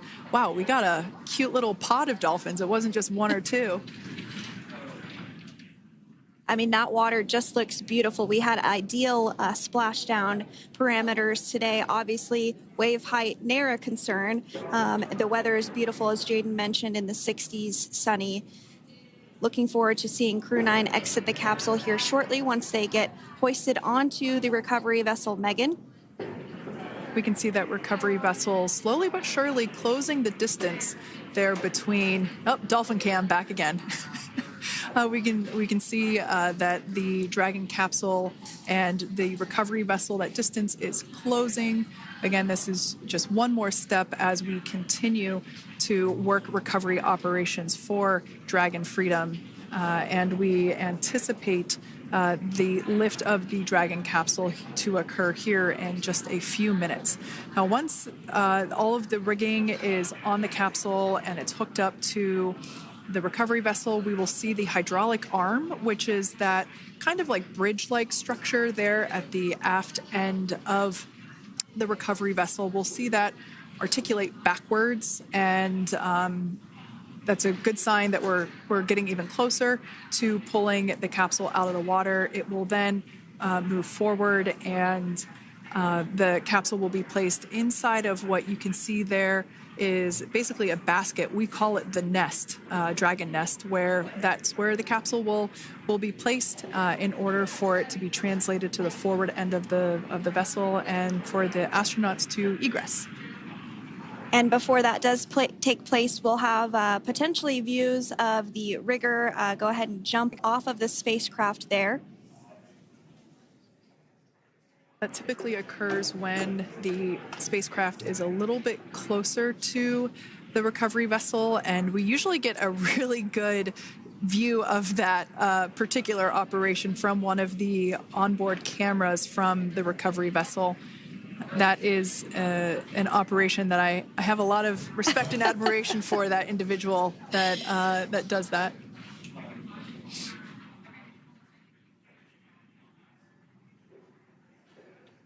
So again, Dragon continuing to get closer and closer to the recovery vessel Megan. You see some of those ropes now coming into view as well. If you are just joining us, Crew-9 Splashdown off the coast of Tallahassee, Florida at 2:57 p.m. Pacific time with NASA astronauts Nick Hague, Butch Wilmore, Sunny Williams, and Roscosmos cosmonaut Alexander Gorbanov. They're now working through procedures to hoist this spacecraft up onto the recovery vessel Megan. We just saw that hydraulic arm get lowered into the lifting position. That arm will be the mechanism that is utilized to lift Dragon up and out of the water and into the nest located there at the aft end of the recovery vessel. And the recovery vessel being used today is, as we mentioned multiple times, is named Megan, but that's actually after NASA astronaut Megan McArthur, who flew on Crew-2 a couple of years ago.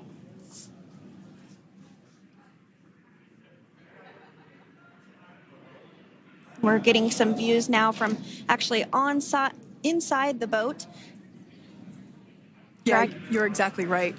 This view is straight down the recovery vessel.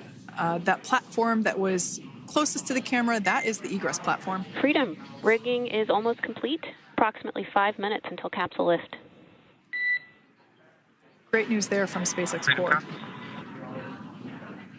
So about 5 minutes left until we see Dragon Freedom get lifted out of the water. That hydraulic arm, as I said before, is the mechanism that will lift it. It's quite swift, actually, the whole process of getting the spacecraft. Brace for capsule lift. Bracing. There it goes, Dragon Freedom being lifted out of the water and onto our recovery vessel, Megan.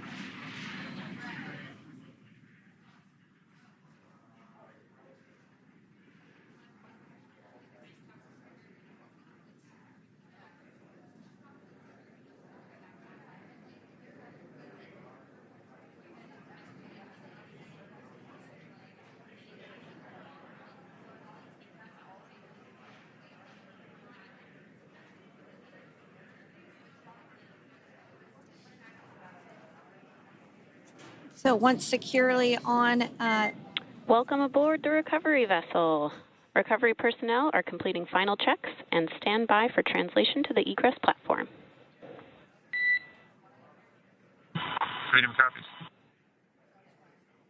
Great news there, letting us know that Dragon Freedom has been successfully recovered from the water's surface. If you've just joined us, we had an on-time splashdown at 5:57 p.m. Eastern Time, and we can now see that the water recovery operations are continuing to progress. The nest where the Dragon spacecraft is located is going to get moved forward. This will happen after one of the recovery crew members does some checks, and we'll also see some hosing.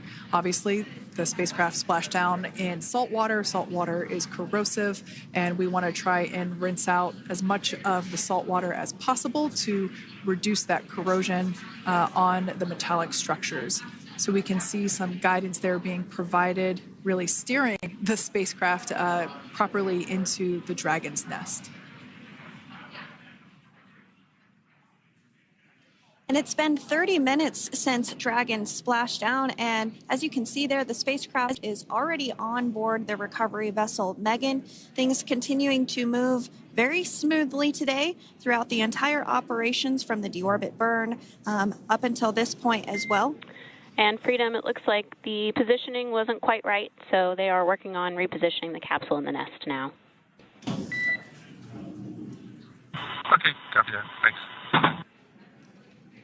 And with that, the team is just going to adjust the Dragon spacecraft a bit so that it's in the right position ahead of translating up a little bit closer ahead of the side hatch. So the team is now going to step through the procedures to ensure that that takes place. While Dragon does fly itself autonomously, it clearly is unable to park itself autonomously. We want to make sure that the Dragon capsule is properly seated there in that nest.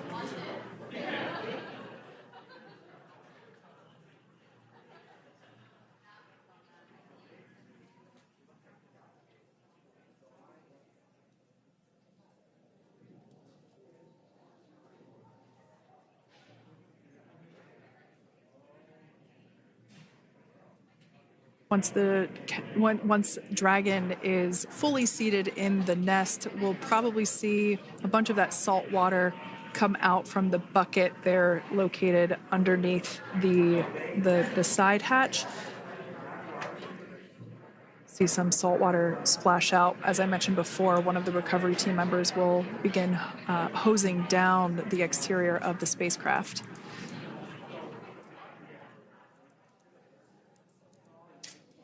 So you are continuing to get some great live views on your screen of Crew-9, which includes NASA astronauts Nick Hague, Sunny Williams, Butch Wilmore, and Roscosmos cosmonaut Alexander Gorbanov, who splashed down off the coast of Tallahassee, Florida, 2:57 p.m. Pacific time this afternoon. Now working to get that spacecraft situated in the nest. Just making some final adjustments and tweaks to ensure that it's nice and secure.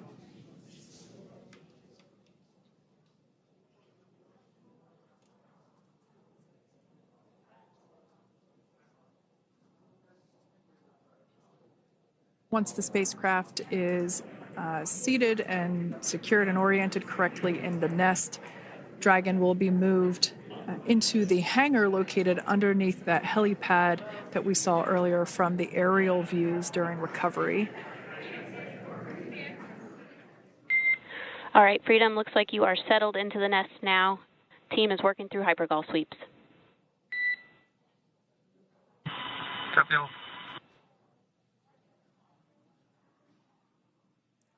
Call out there telling us that the recovery team is doing the second round of those hypergolic sweeps.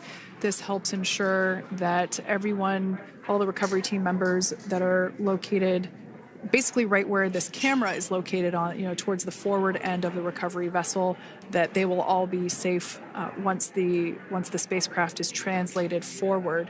So we're just doing some additional steps to make sure that the hypergolic propellant that is utilized for maneuvering the Dragon capsule while on orbit, making sure that none of those vapors are still present on the exterior of the capsule. That's right. And there are a variety of individuals on board the boat that help with recovery operations. Not only do we have the recovery personnel that you see here, but we also have a doctor that will check out the crew members as standard procedure. As with any spacecraft that is returning from space, we always perform a medical check with the crew. So you will see the crew come out of the capsule and be placed on stretchers, just like with the Soyuz landing and with all of our Dragon splashdowns, that is the nominal procedure.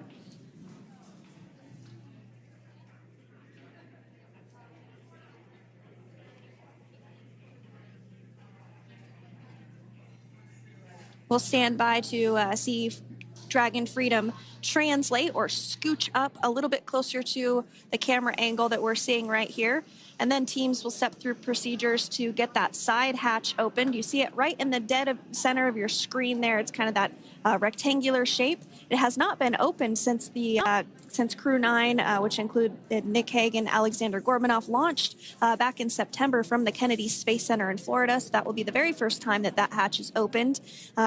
Once docked to the International Space Station, crew enter through the top hatch, which was where the nose cone is now closed. That's the hatch that they actually utilize to go ahead and get inside the International Space Station.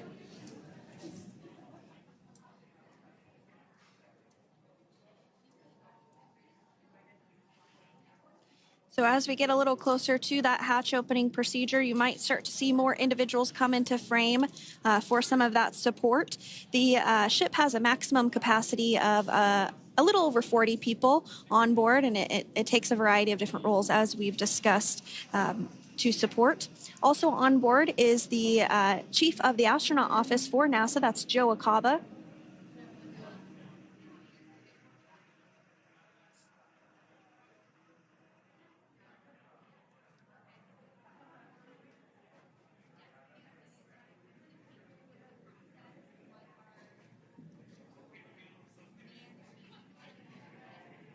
Now, while we are standing by for translation of the Dragon spacecraft to the platform there, the recovery platform that we see in the foreground, it is important to note that Nick, Sunny, Butch, and Alexander will be getting assistance from the recovery teams while exiting the spacecraft. This is the same process for any returning long-duration crew members. As you could imagine, returning to a gravity environment can wreak havoc on our vestibular system, which is responsible for maintaining balance and motion. Of course, safety is our number one priority with this operation, so we'll see the crew members helped out of the spacecraft one by one, and they will be assisted the few feet to the medical quarters aboard the boat. And on board Dragon are three veteran space flyers. That includes Nick Hague, the commander, as well as Butch, Wilmore, and Sonny Williams. Alexander Gorbanov is completing his very first space flight on this mission, and he completed 171 days in space along with Nick Hague.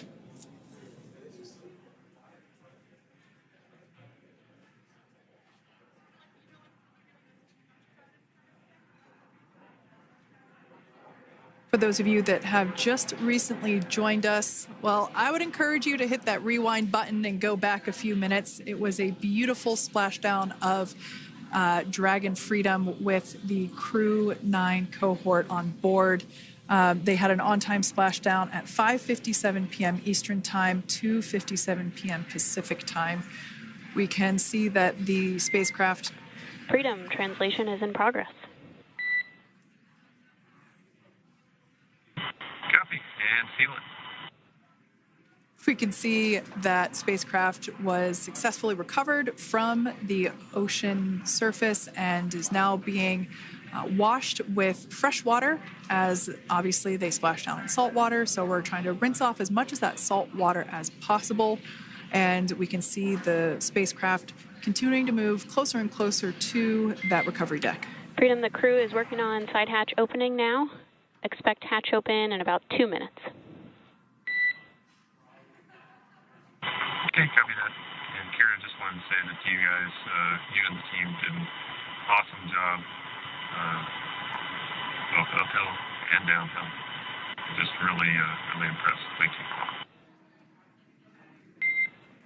Thanks, Nick. It's been an honor. This is a pretty exciting moment coming up. We are working to open the side hatch.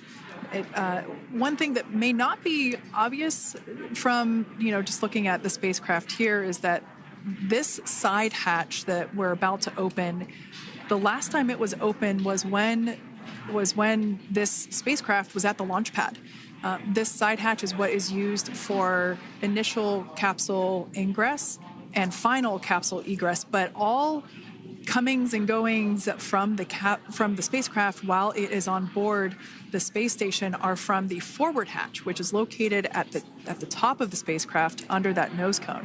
So this is a pretty exciting moment because it will be the crew's first breath of fresh air since boarding their ships at the start of their journeys last year. And the very first person that will have the opportunity to say hello to the crew once that hatch is open is a SpaceX medical recovery personnel representative. Then we'll see procedures take place to remove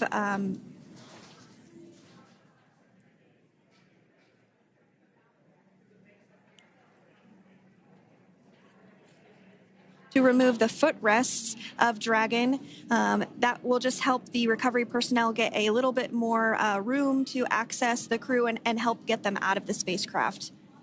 Yeah, you're absolutely right. Safety is, once again, top priority here, and removing those footrests from all 4 seats will be helpful as a SpaceX recovery team member will actually go into the capsule into Dragon Freedom to help the crew members unbuckle and stand up, and essentially we'll also see a fun little slide be put in place to help the crew members exit the spacecraft safely. So yeah, we're going to remove all 4 of those footrests to basically give a little bit more working room inside the spacecraft. That's right. And we did hear the go for that hatch opening, so we're just a couple minutes away from being able to see that. And then we might be able to get the chance to see a couple of views inside of the Dragon and see the crew following their splashdown. Now, opening that side hatch isn't quite like opening, the door to your car. We have to depress the seal around the side hatch, as well as, we'll now see them open that side hatch up.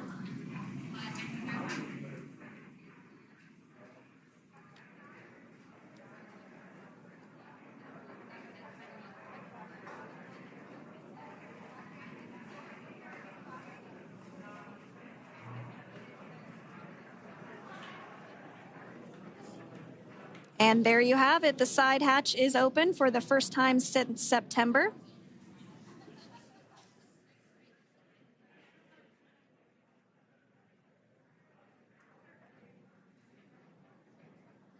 We can see some of the protective equipment there that was brought into frame that will help protect the edge of the side hatch, one from any potential damage. Oh, we can see the recovery crew member there taking photos of the side hatch seal. This is part of the standard operation for recovery.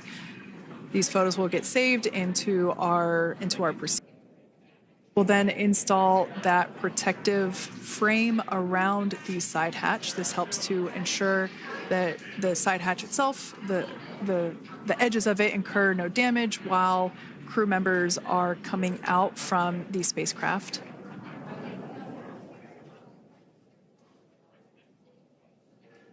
If you missed it, there was also a recovery team member that went inside. So there are now 5 people on board the Dragon spacecraft.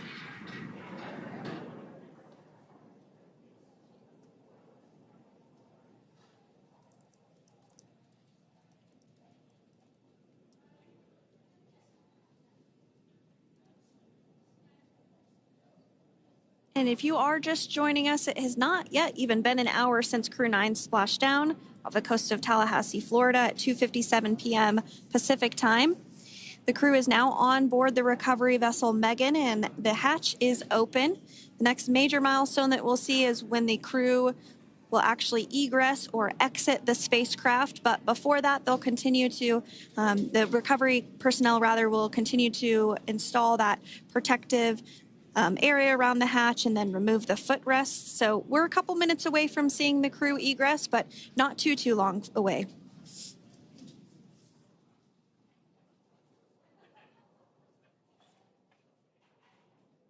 We'll probably see those footrests being handed out here in the near future, as I mentioned before. Oh, of course, we got to get a well-documented photo of the moment. Although we can't see it from here, I'm pretty sure there are 4 smiles on board right now. And we did hear that report out from the commander, Nick Hague, following Splashdown, that there were four smiles as far as he could see. Yeah, Capsule full of grins. Now, generally speaking... And there we do see Crew-9, some happy waves, smiles all around back on Earth.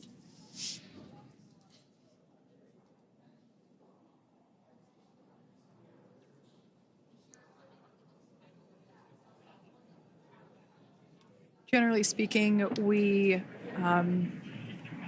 have the individuals in the 2 center seats of the spacecraft exit first. You might hear us refer to this as the exit process as egress. It's just another term for exiting the spacecraft. Generally speaking, we most of the time have the 2 center seats egress first, as it makes moving around inside the capsule a little bit easier.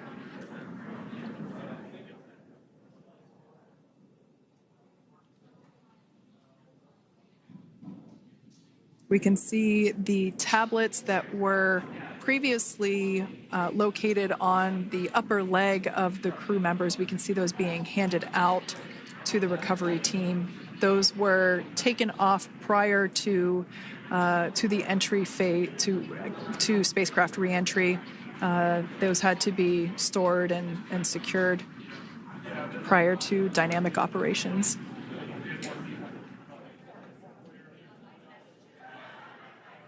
It looks like we are starting to see the footrests also be removed. I just saw one there on the screen.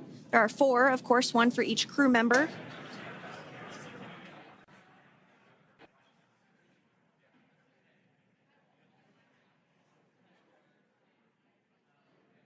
Those footrests are made out of carbon fiber and are actually sized appropriately for each crew member, as everybody has different measurements and different leg lengths. Same goes for the armrests and the bucket length of each seat. We size those appropriately for the crew members and to ensure their comfort and safety. I believe we just saw the little ramp that is used to help slide the crew members out from inside the spacecraft. And once the crew does exit Dragon Freedom, they will be placed on to a stretcher to go to a medical bay for medical checkouts. This is standard procedure for all Dragon spacecraft flights that Splashdown crewed, as well as for our Soyuz spacecraft that land in Kazakhstan.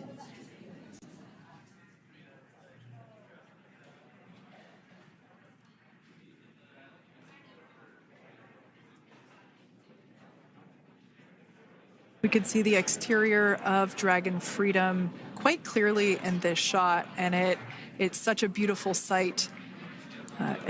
I personally prefer the capsule when it has some of that charring from atmospheric reentry. It is the signature sign of a capsule that has returned to Earth.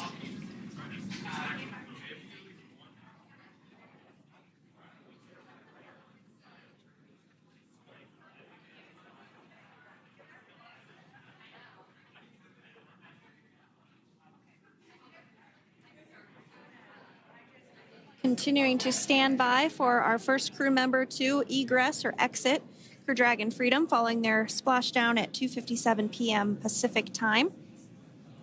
Dragon undocked from the International Space Station at 10:05 p.m. Pacific just yesterday, so it was about 17 hours of phasing.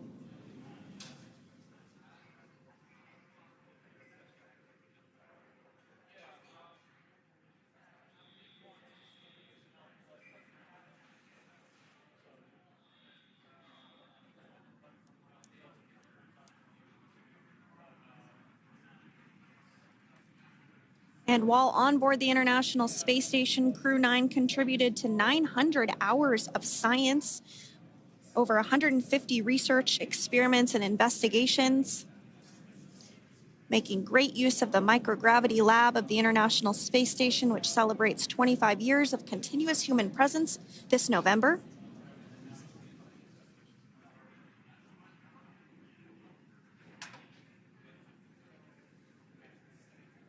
Looks like we're about to get our first crew member here upon egress of the Dragon spacecraft.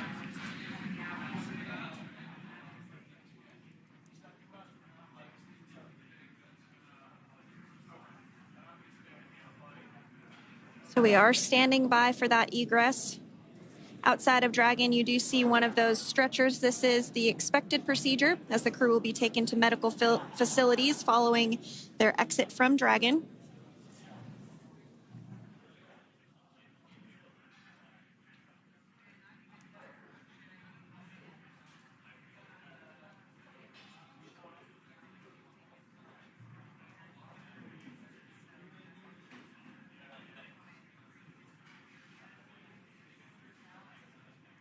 We can see folks on board clapping as our first crew member.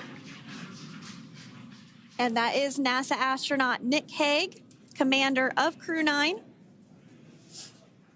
now out of Crew Dragon Freedom. Some smiles, thumbs up, and a wave. Can't get any better than that. Yeah, that is one happy camper, that's for sure. As we said before, it is standard procedure for all of our long-duration crew members to receive assistance upon egressing from the spacecraft. We basically help them move off of the recovery deck and into the private medical quarters for their initial consultation with the SpaceX flight surgeon. So we'll see that take place for all 4 of our crew members today.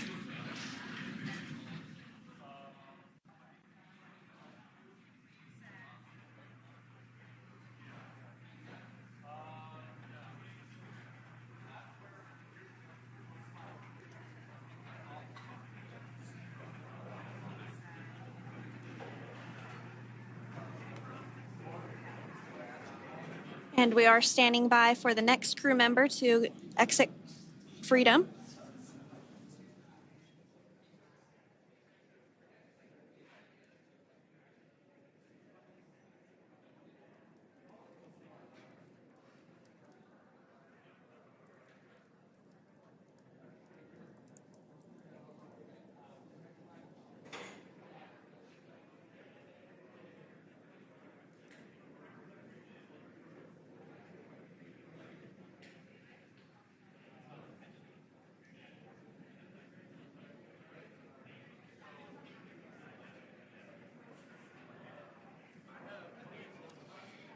Next up out of the capsule, we expect Roscosmos cosmonaut Alexander Gorbanov. His first space flight. Spent 171 days in space alongside NASA astronaut Nick Hague. Looks like we're getting some cheers and clapping on board as Alexander is slid down the little ramp and placed into the mobility aid. Once again, big smile.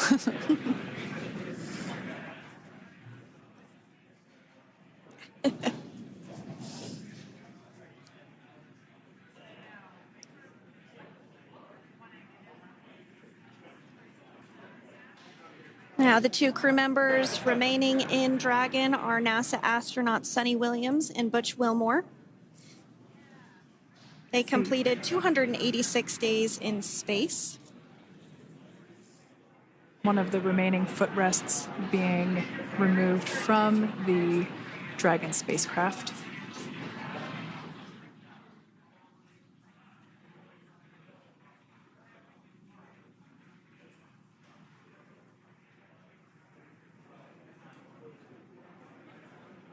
As I said before, we generally try to have the crew members that are located in the 2 center seats aboard Dragon, and we like to have them egress first if possible, as it creates a little bit more movable working room inside the spacecraft.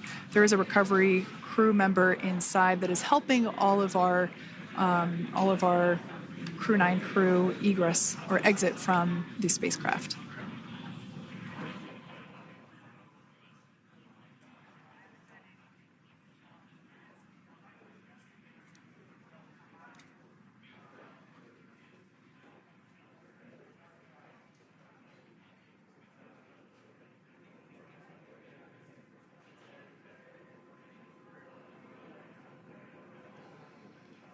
We are standing by for the next crew member to egress or exit Crew Dragon Freedom following the splashdown not even an hour ago at 2:57 p.m. Pacific time.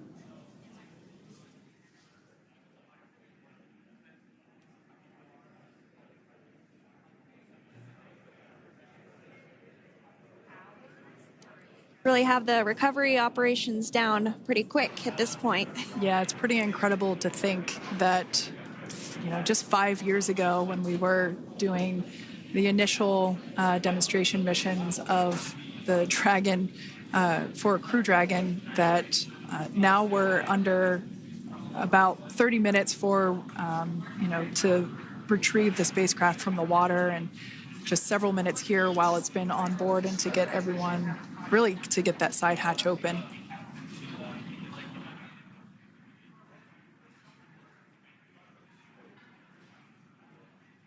For those of you that have just recently joined, the Dragon had an on-time splashdown. It looks like we're getting our next crew member here. That is none other than Sunny Williams. Big smile, big waves. She, like her other crew members, now will be assisted onto the mobility aid.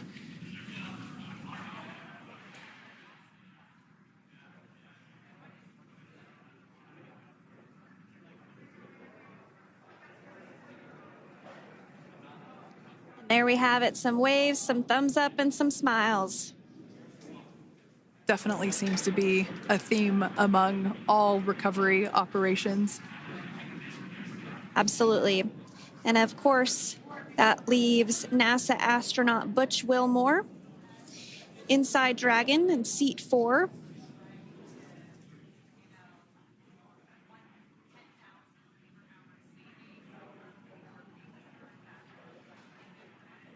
We're getting some views of him now as he egresses or exits the spacecraft.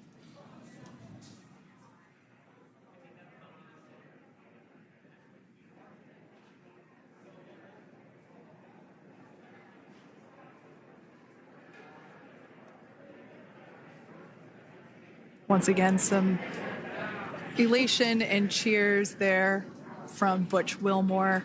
As we mentioned before, returning to Earth coming from a microgravity environment can wreak havoc on the body. So it is customary and just standard procedure for all of our long-term space residents to get assistance once they are back on board the recovery vessel.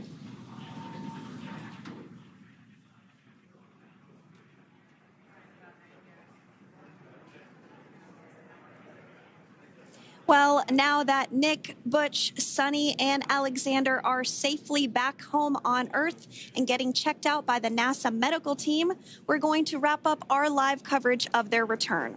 The Crew-9 mission began a little differently than usual since Butch Wilmore and Sunny Williams were already aboard the space station when Nick Hague and Alexander Gorbunoff arrived on the Crew-9 spacecraft in September.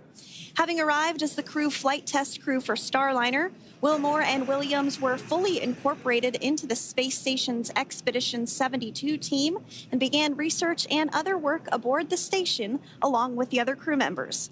Williams commanded the orbiting laboratory for much of the expedition. After a successful liftoff and separation from Falcon 9, Nick and Alexander made a short flight on board Dragon to the International Space Station. Veterans of long-duration space station missions, both Williams and Wilmore conducted spacewalks during their 9 months in space. Like all crews on the station, Crew-9 had the ability to leave at any point had there been an emergency. With their full-duration mission coming to an end, the crew began packing up their personal items for their return to Earth about a week ago and worked through tasks and shared lessons learned with Crew-10 teams as they arrived a few days ago. Their journey home began about 17 hours ago when they closed the forward hatch to Dragon and undocked from the space station at 10:05 p.m. Pacific, 1:05 a.m. Eastern. After 4 successful departure burns and a phasing burn to line up their orbit, Nick, Butch, Sunny, and Alexander rested for a few hours before waking up to prepare for re-entry this morning. We jettisoned Dragon's trunk and performed our final on-orbit maneuver, the approximately 7.5-minute-long deorbit burn, and that occurred at 2:11 p.m. Pacific, 5:11 p.m. Eastern Time. And that sent Dragon on its path home. The spacecraft re-entered the Earth's atmosphere and slowed its descent with successful deployments of 2 drogue parachutes and 4 main parachutes, with the final splashdown occurring off the coast of Tallahassee, Florida at 2:57 p.m. Pacific, 5:57 p.m. Eastern. Following that successful splashdown, we saw SpaceX recovery experts move in and prepare Dragon Freedom for its lift onto the recovery vessel. And just a little less than an hour following splashdown, we saw Nick, Sunny, Butch, and Alexander make their way out of Dragon and into the recovery ship's medical facilities, safe and sound. Next up, they'll catch a helicopter flight back to shore, where they'll transfer to aircraft that will take them home. The astronauts will take a NASA plane for the short flight back to Houston, where they'll be reunited with family and friends to bring an end to this mission.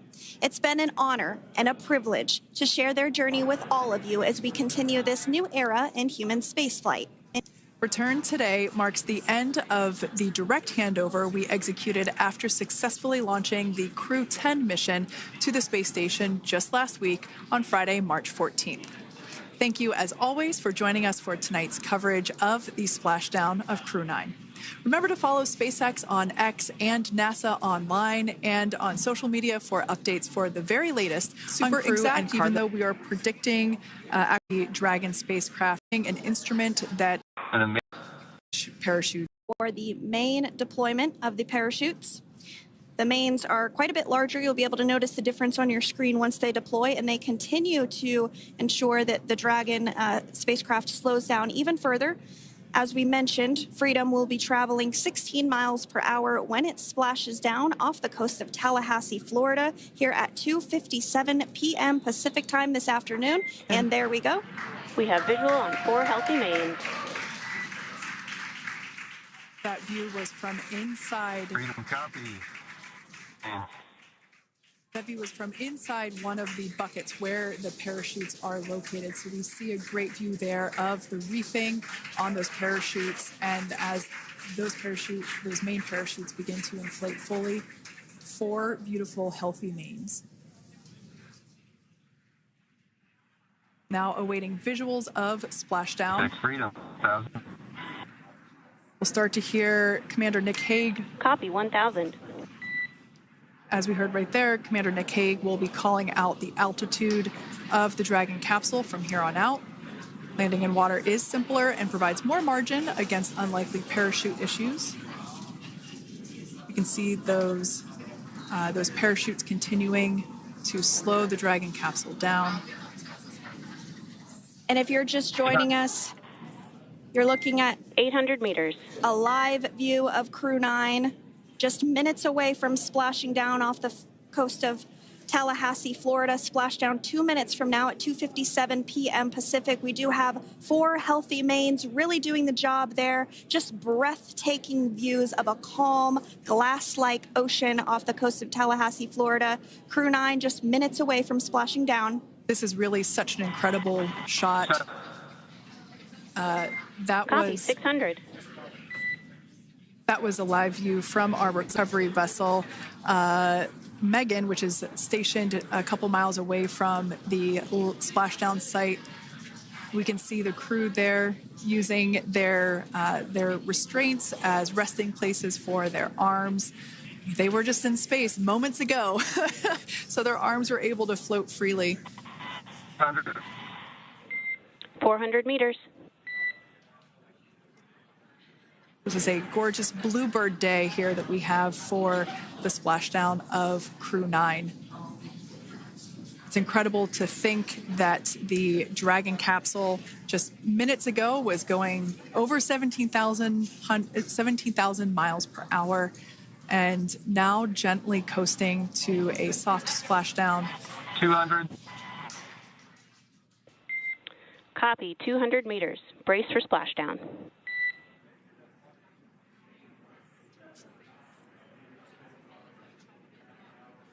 As you can see there on your screen, continuing to monitor progress of the Dragon spacecraft. And we're going to stand by for splashdown, located in the Gulf of America, off the coast of Tallahassee, Florida.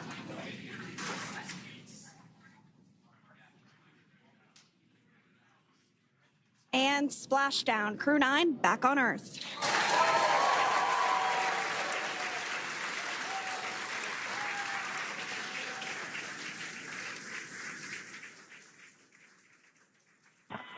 And SpaceX Freedom, splashdown. Good main release. Copy, splashdown. We see main chutes cut. Nick, Alex, Butch, Sunny, on behalf of SpaceX, welcome home.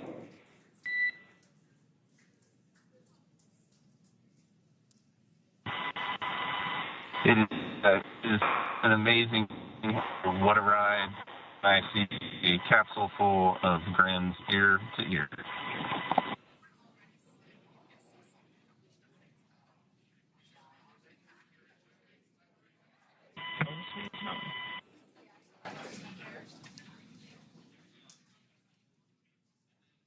And as you can see on your screen, we have visual confirmation of splashdown. Dragon Freedom has returned home, and NASA astronauts. System safety verifications are in progress. We'll report back when recovery personnel are en route.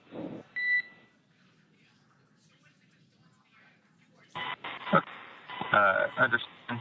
And, we're in section 2, 4.800 landing response. And looking for your words on if it is necessary.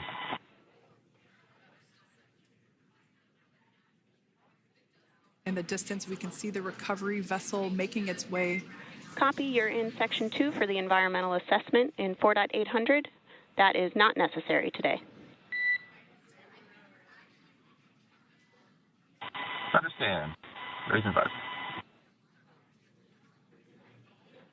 So we will continue to have communications between the Corps and Nick Hague, the commander of Crew Dragon Freedom, which just splashed down 2 minutes ago off the coast of Tallahassee, Florida. Dragon Freedom has returned home with NASA astronauts Nick Hague, Sunny Williams, Butch Wilmore, and Roscosmos cosmonaut Alexander Gorbunoff. They're back on Earth after approximately 17 hours of a return journey from space. The SpaceX recovery ship and team have been waiting for Dragon's splashdown, and they will now make their way to the splashdown location. The teams have been ready and waiting about 3 nautical miles away, so it's going to take them about 30 minutes or so to make their way and to SpaceX Freedom. Pretty sure we're in stable 1. Copy, stable 1. We see the same. It's going to take about 30 minutes for the recovery team to make their way over to Nick, Sunny, Butch, and Alexander, who are still seated and secured inside that Dragon spacecraft there on your screen. Incredible views there of that thermal protection system, or TPS. That Dragon capsule was pristine, white color before it departed the station, and we can see how the reentry phase, the thermal protection system did its job. Now, if you're wondering what that hole, that like bucket area is, that is underneath the side hatch. That is where the main parachutes were stored. So when we saw the Dragon capsule docked at station, it looked very different. The panel that protects and covers the main parachutes, that was still intact, as well as the panels that enclose where the drogue parachutes are located. We can see those fast boats. SpaceX is go for recovery personnel to approach. Expect personnel alongside in the next few minutes. Freedom copies. We can see those fast boats. We weren't kidding when we said they were fast. While it does take about 30 minutes for